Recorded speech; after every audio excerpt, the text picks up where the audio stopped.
স্ত্রীর কবরে ফুল দিতে গিয়ে দেখলাম আগে থেকেই সেখানে কেউ ফুল দিয়ে দিয়েছে। একটু অবাক হলাম। আজ আমার স্ত্রীর মৃত্যুর 1 বছর পূর্ণ হলো। আমি প্রতি মাসের 14 তারিখ এখানে ফুল নিয়ে আসি আর অনেক কথা বলি আমার স্ত্রীর সাথে। কেন জানি মনে হয় সে আমার কথা শুনতে পায়। আজকেও যথারীতি 14 তারিখ ছিল এবং আমি ফুল নিয়ে আসলাম, কিন্তু আমার আগেই এই ফুলগুলো কে রেখে গেল কবরের ওপর। খেয়াল করে দেখলাম কয়েকটা তাজা রক্তজবা ফুলের মাঝে কিছু সাদা রঙের পোকা ঘোরাফেরা করছে। আশেপাশে চোখ বোলাতে দেখতে পেলাম একটা মেয়ে শীতের কাপড় পরা, মাথায় হুডি দিয়ে খুব দ্রুত হেঁটে চলে যাচ্ছে। আমি তাকে ডাক দিলাম, এই যে শুনছেন, আপনি কি ফুলগুলো রেখে গেছেন এখানে? এটা শুনে এসে হাঁটার গতি আরো বাড়িয়ে দিল। এবার আমার একটু সন্দেহ হলো। আমি তাড়াতাড়ি তার পিছু নিলাম। এই দাঁড়ান, কে আপনি? দাঁড়ান বলছি। সে এবার দৌড় দিল। তখনই দেখলাম তার হাত থেকে অসাবধানতা বশত কিছু একটা পড়ে গেল মাটিতে। সে দৌড় থামিয়ে পিছনে ফিরে তাকালো সেটা ওঠানোর জন্য, কিন্তু সে যদি সেটা ওঠানোর জন্য পিছে আসে তাহলে আমি তাকে ধরে ফেলবো খুব সহজে। তাই সে কিছু একটা ভেবে সেটা না উঠিয়ে আবার দৌড় দিল এবং কবরস্থানের বাইরে গিয়ে যেন বাতাসের সাথে মিশে গেল। তাকে আর কোথাও দেখতে পেলাম না। এটা কি হলো? সে কোথায় গেল? কিছুই যেন মাথায় ধরছে না। আমি কবরস্থানের বাইরে দাঁড়িয়ে আছি আর ভাবছি সে কে ছিল। মনে করতে লাগলাম, মেয়েটা যখন তার পড়ে যাওয়া জিনিসটা নেয়ার জন্য পিছে তাকালো তখন তার চোখগুলো ভয়ঙ্কর রকম লাল ছিল। মুখে মাস্ক পরার কারণে তার মুখটা দেখতে পাইনি। মাস্কের উপর একটা প্রাণীর চিত্র আঁকা ছিল। এসব ভাবতে ভাবতে আমি আবার কবরস্থানে প্রবেশ করলাম। তার হাত থেকে যে জিনিসটা পড়ে গিয়েছিল সেটার দিকে এগিয়ে গেলাম। গিয়ে দেখলাম একটা কাচের তৈরি ছোট্ট একটা পুতুল পড়ে আছে। আমি সেটাকে হাতে নিয়ে ভালোভাবে ঘুরিয়ে ফিরিয়ে দেখতে লাগলাম। পুতুলে লাগানো চুলগুলো একদম রিয়েল মনে হচ্ছে। অবাক হলাম তখন যখন দেখলাম পুতুলের একটা কান নেই। আমার স্ত্রী যখন মারা যায় তখন অ্যাক্সিডেন্টে তার একটা কান হারিয়ে গিয়েছিল, সেটা আর পাওয়া যায়নি। খুব চিন্তিত হয়ে পুতুলটা পকেটে ঢুকিয়ে নিলাম। তারপর আমি আবার গেলাম আমার স্ত্রীর কবরের সামনে। আবারও অবাক হয়ে গেলাম। একটু আগেও যে জবা ফুলগুলো তাজা দেখেছিলাম এখন সেগুলো একদম শুকিয়ে গিয়েছে।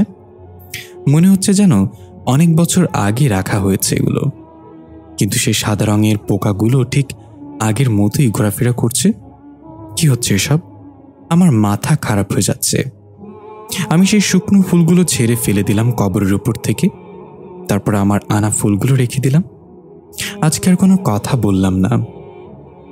সবকিছু কেমন অদ্ভুত মনে হচ্ছে, তাই তাড়াতাড়ি করে সে কবরস্থান ত্যাগ করলাম। আমার নাম মোহাম্মদ রফি। আমি ছোটখাটো একটা জব করি আর পাশাপাশি একটা মুরগির খামার পরিচালনা করি। যার কবরে ফুল দিয়ে এলাম সেই পৃথিবীতে আমার সবচেয়ে আপন ছিলেন আমার স্ত্রী আরবি। গত বছর ভয়ঙ্কর এক ট্রেন দুর্ঘটনায় আমি তাকে হারিয়ে ফেলি। সেদিন ছিল মার্চ মাসের 14 তারিখ। তাই প্রতি মাসের 14 তারিখে আরবিকে ফুল নিয়ে দেখতে আসি, কিন্তু আজকে যেন আশ্চর্যজনক ঘটনা ঘটে গেল। আমি এটার কোনো কুলকিনারা পাচ্ছি না ভেবে। আরবির সাথে আমার পরিচয়টা খুব অদ্ভুতভাবে হয়েছিল। তখন আমার এইচএসসি পরীক্ষা চলছিল। ইংলিশ পরীক্ষার সময় আমি গাইড থেকে কয়েকটা পৃষ্ঠা ছিঁড়ে প্যান্টের বেল্টের মাঝে লুকিয়ে নিলাম। ইংলিশে খুব দুর্বল ছিলাম আমি, তাই পাশ করার জন্য এই কায়দা ছাড়ার উপায় নেই। কিন্তু আমি এখানেও ফেল করতাম।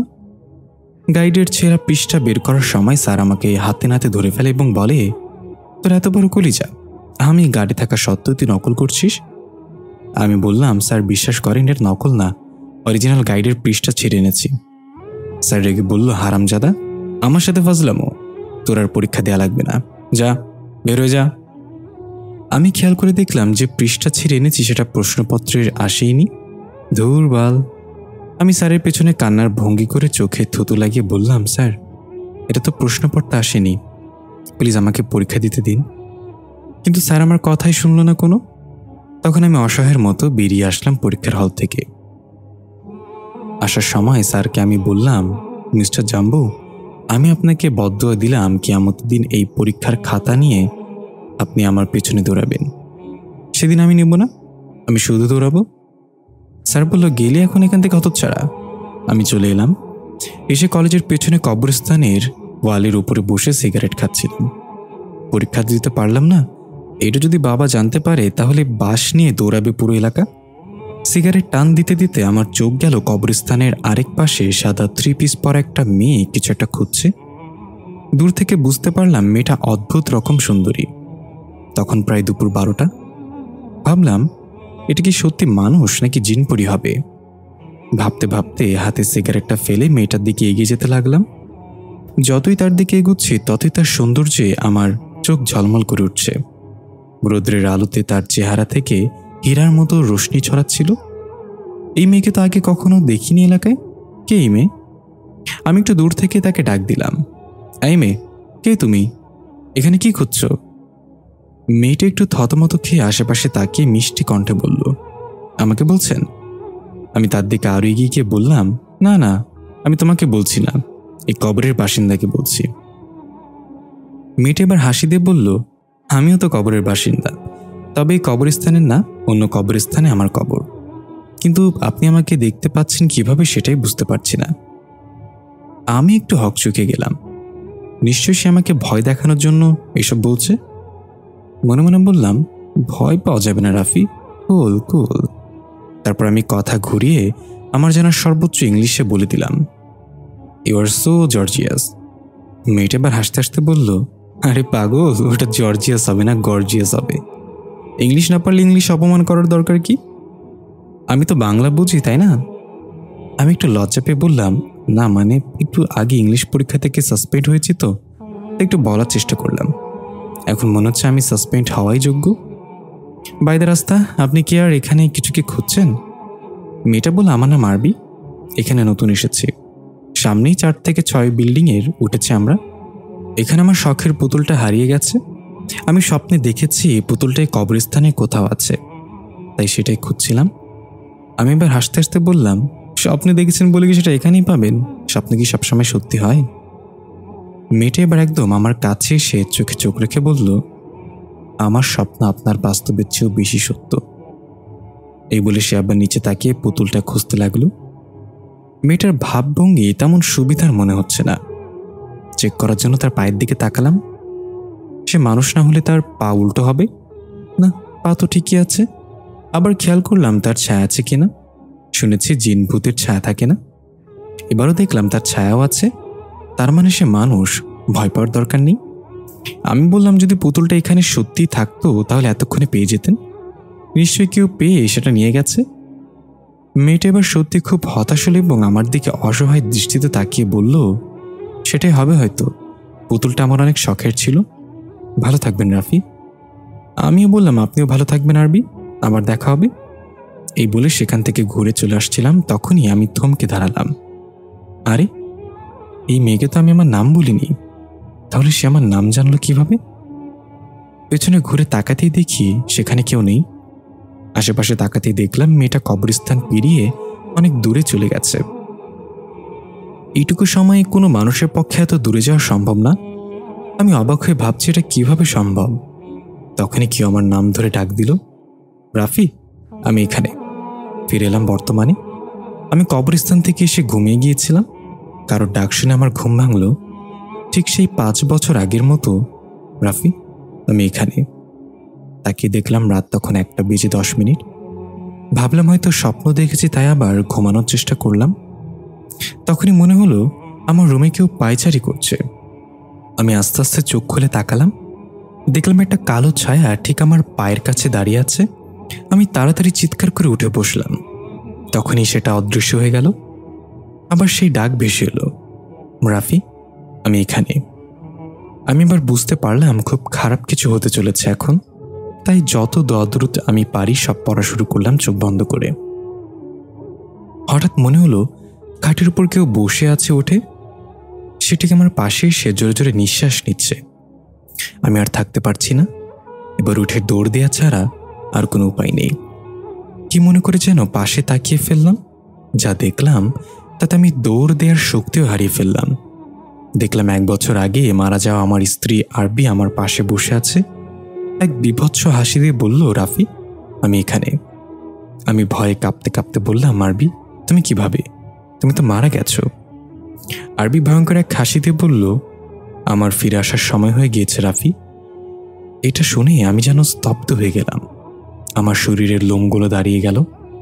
আরবি হঠাৎ করে হিংস্র পশুর মতো আমার ঘাড়ে কামড় বসিয়ে দিল। আমি চিৎকার করে উঠলাম।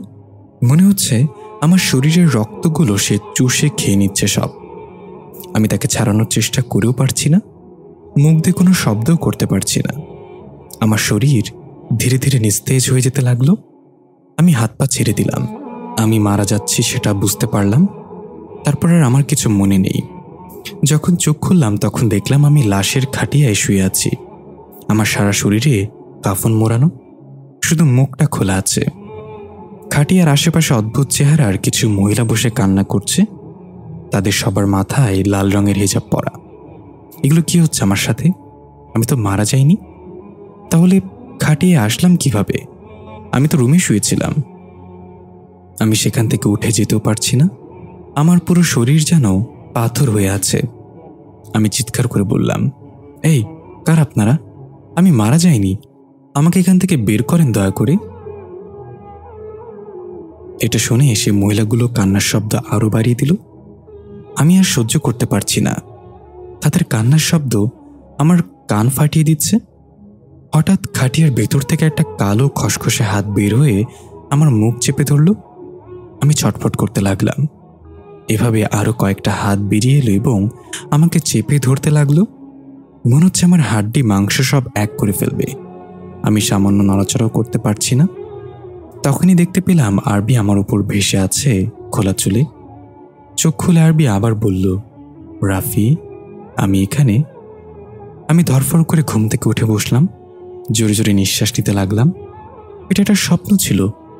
আমি নিজের শরীরে হাত বুলিয়ে দেখতে লাগলাম বেঁচে আছে কিনা। এত ভয়ঙ্কর স্বপ্ন আমি কেন দেখলাম? জানালার দিকে তাকিয়ে দেখলাম সকালের আলো ঘরের ভেতরে প্রবেশ করেছে। তার মানে সারা রাত আমি অন্য কোনো জগতে ছিলাম। কি হচ্ছে এগুলো? বারবার আরবিকে কেন দেখছি? সে কেন বলছে রাফি আমি এখানে? আরবি কি কিছু বলতে চায় আমাকে? তখনই মনে পড়ল কবরে ফুল দিতে গিয়ে সেখানে দেখা মেয়েটার কথা। তাকে দেখার পরই আমার সাথে এসব হচ্ছে।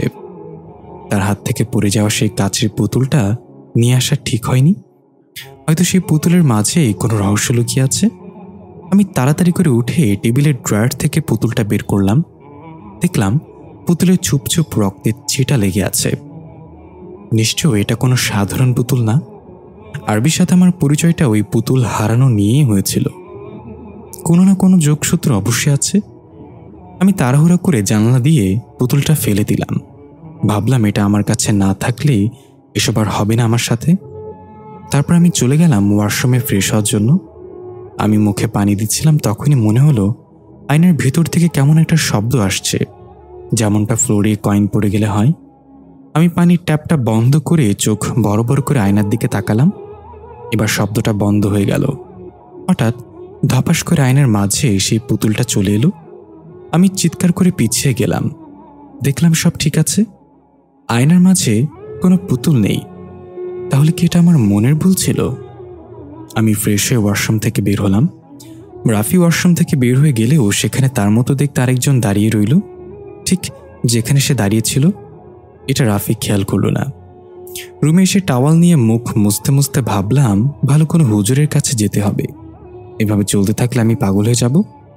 ফোন উঠিয়ে আম্মুকে কল করলাম।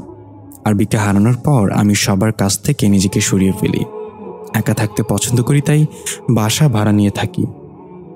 এ ব্যাপারে আমার বাবা মা আমাকে কিছু বলে না, কারণ তারা জানে আমি আরবিকে কত ভালোবাসতাম।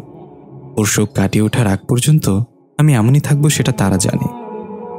আম্মু কল উঠালে আমি তাকে কিছু বলার সুযোগ না দিয়ে বললাম, আম্মু, তোমার কি কোনো পরিচিত ভালো হুজুর আছে? আম্মু একটু অবাক হয়ে বলল, আছে তো। কি হয়েছে বাবা? হুজুরের কাছে কেন যাবি? আমাকে বল, কোনো সমস্যা হয়েছে নাকি? আমি বললাম, পরে তোমাকে সব বলবো আম্মু। এখন আমাকে সেই হুজুরের ঠিকানাটা দাও, আমার হাতে সময় নেই। আম্মু একটু চিন্তিত হলো, কিন্তু আর কোনো প্রশ্ন না করে বলল, হুজুরের বাড়ি বরিশালের উজিরপুর উপজেলায়। তার নাম মীর সবুর হুজুর। ছোটবেলায় তোর অনেক রোগবালাই হতো, কোনো ডাক্তার দেখিয়ে তোকে ভালো করতে পারিনি। তারপর কোনোভাবে তোর বাবা সেই হুজুরের সন্ধান পায়। তার কাছে গেলে শুধু পানি পড়া দিলেই আল্লাহর রহমতে তোর সকল রোগবালাই ভালো হয়ে যায়। আমি আর কিছু না বলে ফোন রেখে দিলাম। তাহলে এখনই আমাকে মীর সবুর হুজুরের কাছে যেতে হবে। দেরি না করে মোটরসাইকেল নিয়ে রওনা হয়ে গেলাম। চলে গেলাম অতীতে। সেদিন কবরস্থানে আরবিকে দেখার পর আমার ঘুম উড়ে গিয়েছিল। ওর চেহারায় শুধু চোখে ভাসতে লাগলো। মনে হতে লাগলো আরবিকে ছাড়া আমার জীবন যেন অসম্পূর্ণ রয়ে যাবে। বাবা আমাকে অনেক মেরেছিল ইংলিশ পরীক্ষায় সাসপেন্ড হয়েছি বলে, তবে সেই ব্যাপারে আমার কোনো খেয়ালই নেই। বাবা আমাকে লাঠি দিয়ে পিটাচ্ছে আর আমি আরবির হাসিটা মনে করে মুচকে মুচকে হাসছি। আমাকে হাসতে দেখে বাবা আরও রেগে গিয়ে পেটাতে লাগলো, বেয়া পোলা, আমি তোরে মারতে সারতে হাসতেছোস? তোর ঘাড়ের ভূত আজকে আমি নামিয়ে দিচ্ছি, দাঁড়া। আমার কানে যেন বাবার কোনো কথাই যাচ্ছে না। মনে হচ্ছে শাহরুখ খানের কুচকুচ হোতা হে গান চলছে ব্যাকগ্রাউন্ডে, আর বাবাকে মনে হচ্ছে আরবি আমাকে শাসন করছে। আমি খপ করে পিটাতে থাকা বাবার হাত ধরে নায়িকার মতো পোজ মেরে কিস করার জন্য বাবার দিকে মুখ এগোতে লাগলাম। আমার চোখে তখন আরবির চেহারা ভাসছে। হঠাৎ বাবার চিৎকারে আমার ঘোর ভাঙল। আরে এ কি, আমি বাবাকে নায়িকাদের মতো ধরে রয়েছি কেন? সাথে সাথে জিব্বায় কামড় দিয়ে বাবাকে ছেড়ে দিয়ে দৌড় দিলাম। বাবা চিত হয়ে ফ্লোরে পড়ে গিয়ে বলল, তোমার পোলায় আমার মাচা ভেঙে দিয়েছে গো রাফির আম্মু। আমি এক দৌড়ে বাজারে চলে আসলাম। আজকে বাসায় ভাত নেই আমার, সেটা নিশ্চিত। যেদিকে তাকাচ্ছি শুধু আরবিকেই দেখতে পাচ্ছি। এ আমার কি হয়ে গেল? এভাবে কারোর ঘোরে পড়িনি কখনো। আরবি বলেছিল তারা 4x6 বিল্ডিংয়ে উঠেছে। কি মনে করে যেন আমি সেই বিল্ডিংয়ের নিচে চলে গেলাম। এই মুহূর্তে তাকে এক পলক দেখা ছাড়া আমার এই ঘোর কাটবে না। সেখানে গিয়ে বিল্ডিংয়ের উপরের দিকে উকি ঝুঁকি মারছিলাম। কয়তলায় থাকে সেটা তো জানি না। পেছন থেকে কেউ গলা খাকুনিতে বলল, এই যে মিস্টার রাফি, এভাবে কারো বাসা উকি মারা ঘোরতর অপরাধ জানেন না? আমি চমকে গিয়ে পেছনে তাকালাম। দেখলাম সে সাদা রঙের 3 পিস পরে মন পাগল করা হাসিটা মুখে নিয়ে আরবি দাঁড়িয়ে আছে। আমি একটু অপ্রস্তুত হয়ে আমতামতা করে বললাম, না মানে আমি এদিক দিয়ে যাচ্ছিলাম, কেন জানি মনে হলো আপনার মন খারাপ, তাই ভাবলাম একটু আলাপ টালাপ করেই যাই। আরবি হাসতে হাসতে বলল, আমার মন খারাপ আপনাকে কে বলল? আর মন খারাপ হলেই তাতে কি? আপনার সাথে কেন আলাপ টালাপ করতে যাব আমি? আমি 32টা দাঁত বের করে বললাম, একটা সিক্রেট কথা বলবো। আরবি চোখের ইশারায় বলল, কি সিক্রেট? আপনার হাসিটা মাশাআল্লাহ অনেক সুন্দর। মৃত্যুদণ্ডপ্রাপ্ত আসামিকে মারার জন্য ফাঁসি দিতে হবে না, এই হাসি দিয়েই মেরে ফেলতে পারবেন যে কাউকে। আরবি হাসি চেপে বলল, ওই আপনি তো এখনো মারা যাননি, তার মানে আপনি মিথ্যা বলছেন? আমিও মারা গিয়েছি। এখানে তো আমার আত্মা এসেছে আপনার সাথে কথা বলতে। আচ্ছা, আপনি কি ছোটবেলা থেকে এত সুন্দর করে হাসেন নাকি বড় হয়ে ট্রেনিং নিয়েছেন? না জানি হাসি দিয়ে কত ছেলেকে পাবনা পাঠিয়েছেন। আরবি একটু বিরক্ত নিয়ে কোমরে হাত নিয়ে বলল, আপনি কি আমার সাথে লাইন মারার চেষ্টা করছেন মিস্টার রাফি? আমি বললাম, আরে না না, তেমন কিছু না, আমি তো শুধু একটা কথা জানতে এসেছি এখানে। আপনি আমার নাম জানলেন কিভাবে? আমি তো আপনাকে আমার নাম বলিনি। আর তখন কবরস্থান থেকে এত দ্রুত আপনি কিভাবে পার হয়ে গেলেন? আরবি এবার আমার কাছে এসে বলল, আমি নিজেও জানি না। এই বলে অদ্ভুত একটা হাসি দিয়ে বিল্ডিংয়ের ভেতরে চলে গেল। আমি ডাক দিলাম পেছন থেকে, আরবি দাঁড়ান, আমার প্রশ্নের উত্তরটা দিয়ে যান।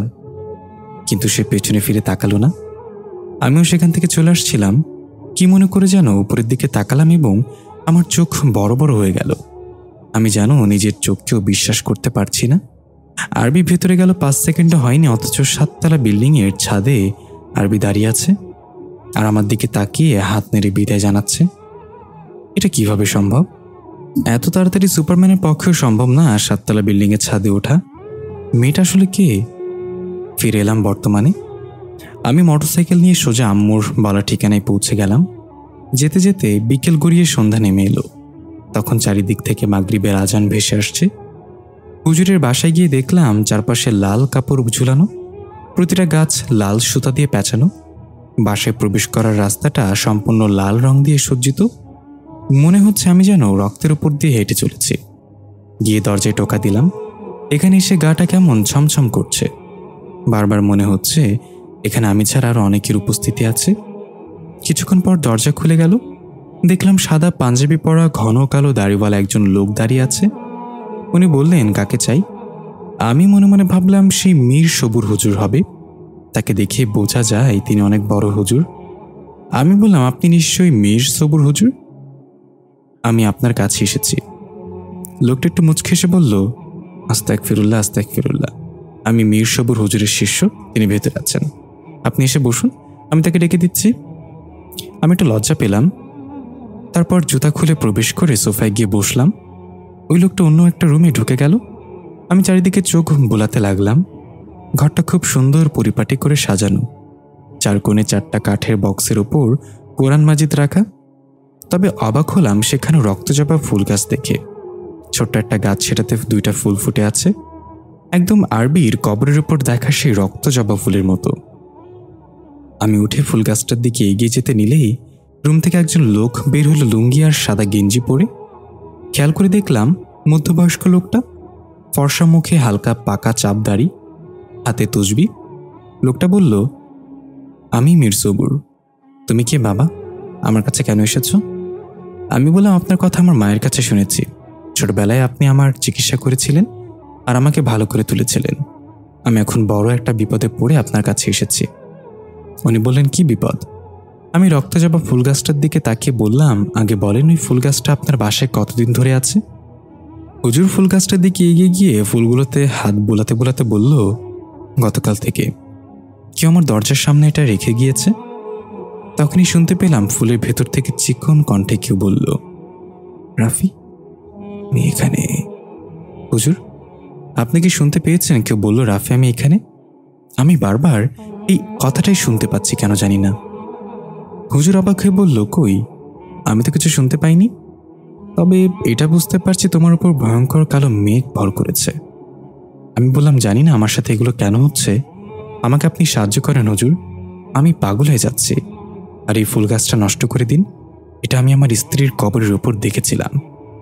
হুজুর আমার কাছে এসে কাঁধে হাত রেখে বলল, চিন্তা করো না, আমি দেখছি কি করা যায়। আর এই গাছটা থাক, আমি সমস্যার ভিতর থেকে সমাধান বের করব। এখন চলো, মাগরিবের আজান হয়েছে, নামাজ পড়ে নিই, বাকি কথা পরে হবে। হুজুর আমাকে নিয়ে বাড়ির পাশে একটা মসজিদে গেল। যেতে যেতে হুজুর বলল, এই মসজিদটা আমার বাবা তৈরি করে দিয়েছিল। আসলে এটা আগে মসজিদ ছিল না, এখানে আমার বাবা জিনে ধরা রোগীর চিকিৎসা করত। মারা যাওয়ার আগে এই ঘরটা মসজিদ হিসেবে দান করে গিয়েছেন। কথা বলতে বলতে আমরা মসজিদে পৌঁছালাম। দেখলাম সেখানে 5 থেকে 6 জন মানুষ বসে জিকির করছে, গোল হয়ে বসে, আর কয়েকজন এভাবেই স্বাভাবিকভাবে বসে আছে। হুজুর মসজিদে প্রবেশ করলে সবাই দাঁড়িয়ে গেল। দেখলাম যারা জিকির করছিল তাদের উচ্চতা সাধারণ মানুষের থেকে অনেক বেশি। তারা ছিল ধবধবে ফর্সা রঙের এবং খুবই মসৃণ। তাদের চেহারা থেকে যেন নূর ছড়াচ্ছে। আমি বুঝতে পারলাম এরা সাধারণ কেউ না। তবে কেন জানি একটু ভয় পেলাম না, কারণ আমি পৃথিবীর সবচেয়ে পবিত্র জায়গায় মসজিদের ভেতরে আছি। হুজুর নামাজ শুরু করলো। আমার সাথে এক কাতারে সেই লম্বা উচ্চতার একজন দাঁড়ালো। তার শরীর থেকে এত সুন্দর একটা ঘ্রাণ আসছিল যে আমি মাতাল হয়ে যাচ্ছিলাম। নামাজের মাঝে টের পেলাম পেছনে আরো অনেকের পায়ের আওয়াজ, হয়তো আরো অনেকে নামাজে যোগ দিয়েছে। এত মনোযোগ দিয়ে নামাজ আমি এর আগে কখনো পড়তে পারিনি। আমার মনে হয়েছে আমি যেন কোনো এক জান্নাতের বাগানে আছি। হঠাৎ আমার শরীর কেমন যেন ভারী হয়ে যেতে লাগলো। আমি সেজদা থেকে উঠতে পারছি না। অনেক কষ্টে উঠে দাঁড়ালাম। মনে হলো আমার কাঁধে যেন কোনো ভারী বস্তু চাপিয়ে দেওয়া হয়েছে। খুব কষ্টে নামাজ শেষ করলাম। সালাম ফেরানোর সাথে সাথে আমি একদম হালকা হয়ে গেলাম। আমার ঘাড় থেকে যেন বড় কোনো বোঝা নামিয়ে দেয়া হলো। আমি কৌতূহলবশত পেছনে তাকালাম। দেখলাম তখন যতজনকে দেখেছিলাম এখনো ততজনই আছে। তাহলে আমি যে অনুভব করলাম আরো অনেকের পায়ের আওয়াজ, সেগুলো কি ছিল? হুজুর আমাকে বলল, তুমি একটু বাইরে গিয়ে অপেক্ষা করো, আমি আসছি কিছুক্ষণের মাঝে। আমি উঠে ভদ্রতার সাথে বাইরে এসে পড়লাম। সেই লম্বা উচ্চতার মানুষগুলো আমার দিকে কেমন অদ্ভুত দৃষ্টিতে দেখছিল। আমি ঠিকই বুঝে গেলাম এরা হুজুরের সাথে থাকা পরেজগার জিন। আমি বাইরে এসে অপেক্ষা করতে লাগলাম হুজুরের জন্য। হঠাৎ 4 থেকে 5 বছরের একটা ফুটফুটে ছোট বাচ্চা কোথা থেকে যেন আসলো আমার সামনে। এসে আমার দিকে তাকিয়ে মিষ্টি একটা হাসি দিল। এত সুন্দর বাচ্চা আমি আমার জীবদ্দশায় দেখিনি। এরকম বাচ্চা থাকে না যাদের দেখলে আদর করতে ইচ্ছা করে। ঠিক তেমনই আমিও হাসি মুখে বললাম, কিছু বলবে বাবু? তুমি কার সাথে এসেছো? তোমার বাবা কোথায়? বাচ্চাটা আমার হাতটা খপ করে ধরে বলল, বাবা ওইখানে অপেক্ষা করছে। আমাকে মাফ করে দিন নামাজে বিরক্ত করার জন্য। আপনি মাফ না করলে বাবা আমাকে অনেক বকবে। আমি একটু অবাক হয়ে গেলাম। অনুভব করলাম তার হাতটা প্রচণ্ড ঠান্ডা। আমি আরেক হাত দিয়ে তার হাত চেপে বসে বললাম, মাফ করবো মানে? তুমি আবার কখন আমাকে বিরক্ত করবে বাবু? বাচ্চাটা এবার কান্না করিতে বলল, করেছি রাফি ভাইয়া, আপনি শুধু বলেন আমাকে মাফ করে দিয়েছেন। আমি একটু হেসে ওর গালে হাত দিয়ে বললাম, আচ্ছা ঠিক আছে, মাফ করে দিলাম, এখন যাও তোমার বাবার কাছে, আর বকা দিবে না। বাচ্চাটা খুশি মনে দৌড়ে চলে গেল। আমি একটু মুচকে এসে ভাবলাম, এত কিউট বাচ্চাও হয় নাকি, কি সুন্দর স্পষ্ট ভাষায় কথা বলে। হঠাৎ আমার খটকা লাগলো, আরে এই বাচ্চা আমার নাম জানলো কিভাবে? রাফি ভাইয়া বলেছিল। ওইদিকে তাকাতেই দেখি কেউ নেই, একদম যেন হাওয়ায় মিলিয়ে গেল বাচ্চাটা। হঠাৎ পেছন থেকে আমার কাঁধে কেউ হাত রাখলো। আমি চমকে গিয়ে তাড়াতাড়ি পেছনে তাকালাম, দেখলাম হুজুর দাঁড়িয়ে আছে। আমি হুজুরকে বাচ্চাটার কথা জিজ্ঞাসা করলে হুজুর হাসতে হাসতে বলল, সে একজন জিনের বাচ্চা ছিল, ওর বাবার সাথে নামাজ পড়তে এসেছিল, তারপর দুষ্টামি করেই তোমার কাঁধে চড়ে বসে নামাজের মাঝেই, তাই নামাজ শেষে তার বাবা তাকে তোমার কাছে মাপ চাইতে পাঠিয়েছে। আমি বললাম, আচ্ছা এই জন্য নামাজে মাঝে হঠাৎ আমার শরীর ভারী হয়ে গিয়েছিল, তবে বাচ্চাটা কিন্তু বেশ কিউট ছিল। আচ্ছা হুজুর, আপনার এখানে কি সব জিনেরা নামাজ পড়তে আসে, কোনো মানুষ আসে না? হুজুর বলল, মানুষের জন্য শুধু দিনের বেলা নামাজ পড়ার অনুমতি আছে এই মসজিদে, যেমন জোহর আর আসরের নামাজ। রাতে এই মসজিদে সাধারণ মানুষের প্রবেশ নিষেধ। এই জিনগুলো আমার বাবার ভক্ত ছিল, তাই তারা আমাকে নিজের সন্তানের মতো দেখে। আমি একটু অবাক হলাম এসব শুনে। হয়তো আজকালকার বিজ্ঞান মনস্ক ছেলে মেয়েরা এসব একদম বিশ্বাস করবে না। বিজ্ঞানের মূল সূত্র মন্ত্র হলো, যাহা চোখে দেখা যাবে না তাহা বিশ্বাস করা যাবে না। হুজুর এবার আমাকে বলল, আমি তাদের সাথে তোমার ব্যাপারে কথা বলেছি, তারা বলেছে তোমার উপর কেউ ভয়ঙ্কর কালো জাদু করেছে। যেই জিনকে দিয়ে এই কালো জাদু করা হয়েছে সে হুদ্দা বংশের জিন। এই হুদ্দা বংশের জিনদের মূলত জাহান্নামের অপশক্তি বলা হয়। এদের শরীরে আগুন গলিত এক প্রকার বিশেষ কাচের তৈরি। এই জিনেরা মানুষকে প্রচণ্ড ঘৃণা করে, আর তাই বিভিন্ন কবিরাজ তাদের সাহায্য নিয়ে কালো জাদু করে মানুষের ক্ষতি করার জন্য। তোমার কোন আপনজনই এটা করেছে তোমার সাথে। আমি এগুলো শুনে অনেক শকড হয়ে গেলাম। আমার উপর কালো জাদু কি করবে? আমার জানা মতো এমন কোনো শত্রু নেই আমার। আমি বললাম, কি বলছেন হুজুর, এমনটা কি করতে পারে? আপনি দয়া করে আমাকে এর থেকে মুক্ত হতে সাহায্য করেন। হুজুর বলল, আমাকে তোমার বাসায় নিয়ে চলো, হয়তো সেখানে গেলেই কোনো সমাধান পেয়ে যাব। আমি বললাম, ঠিক আছে, আর দেরি করব না, এখনই চলেন। হুজুর আমার আগে হাঁটতে লাগলো, আমি তার পেছনে। হঠাৎ পেছন থেকে কেউ ডাক দিল, ওকে কোথায় নিয়ে যাচ্ছ? আমি পেছনে তাকালে আমার চোখ ছানা বড়া হয়ে গেল। দেখলাম মসজিদের দরজায় হুজুর দাঁড়িয়ে আছে। তাহলে এটা কে? সামনে তাকাতে দেখি কেউ নেই। আরে এইমাত্র তো হুজুর এখানে ছিল। আমি দৌড়ে মসজিদের দরজায় থাকা হুজুরের কাছে গেলাম আর বললাম, এটা কি হলো হুজুর? আপনি এখানে থাকলে একটু আগে আমি কাকে দেখলাম যে আমাকে নিয়ে আমার বাসায় যাচ্ছিল? হুজুর বলল, সে যা বলেছে তা একদম সত্য বলেছে। তোমাকে কেউ ভয়ঙ্কর কালো জাদু করেছে হুদ্দা জিন দিয়ে, আর সেই ছিল হুদ্দা জিন। আমি সময় মতো না আসলে তোমাকে কোথায় নিয়ে যেত জানি না। আমার কাছে সাহায্যের জন্য আসাটা সে পছন্দ করেনি।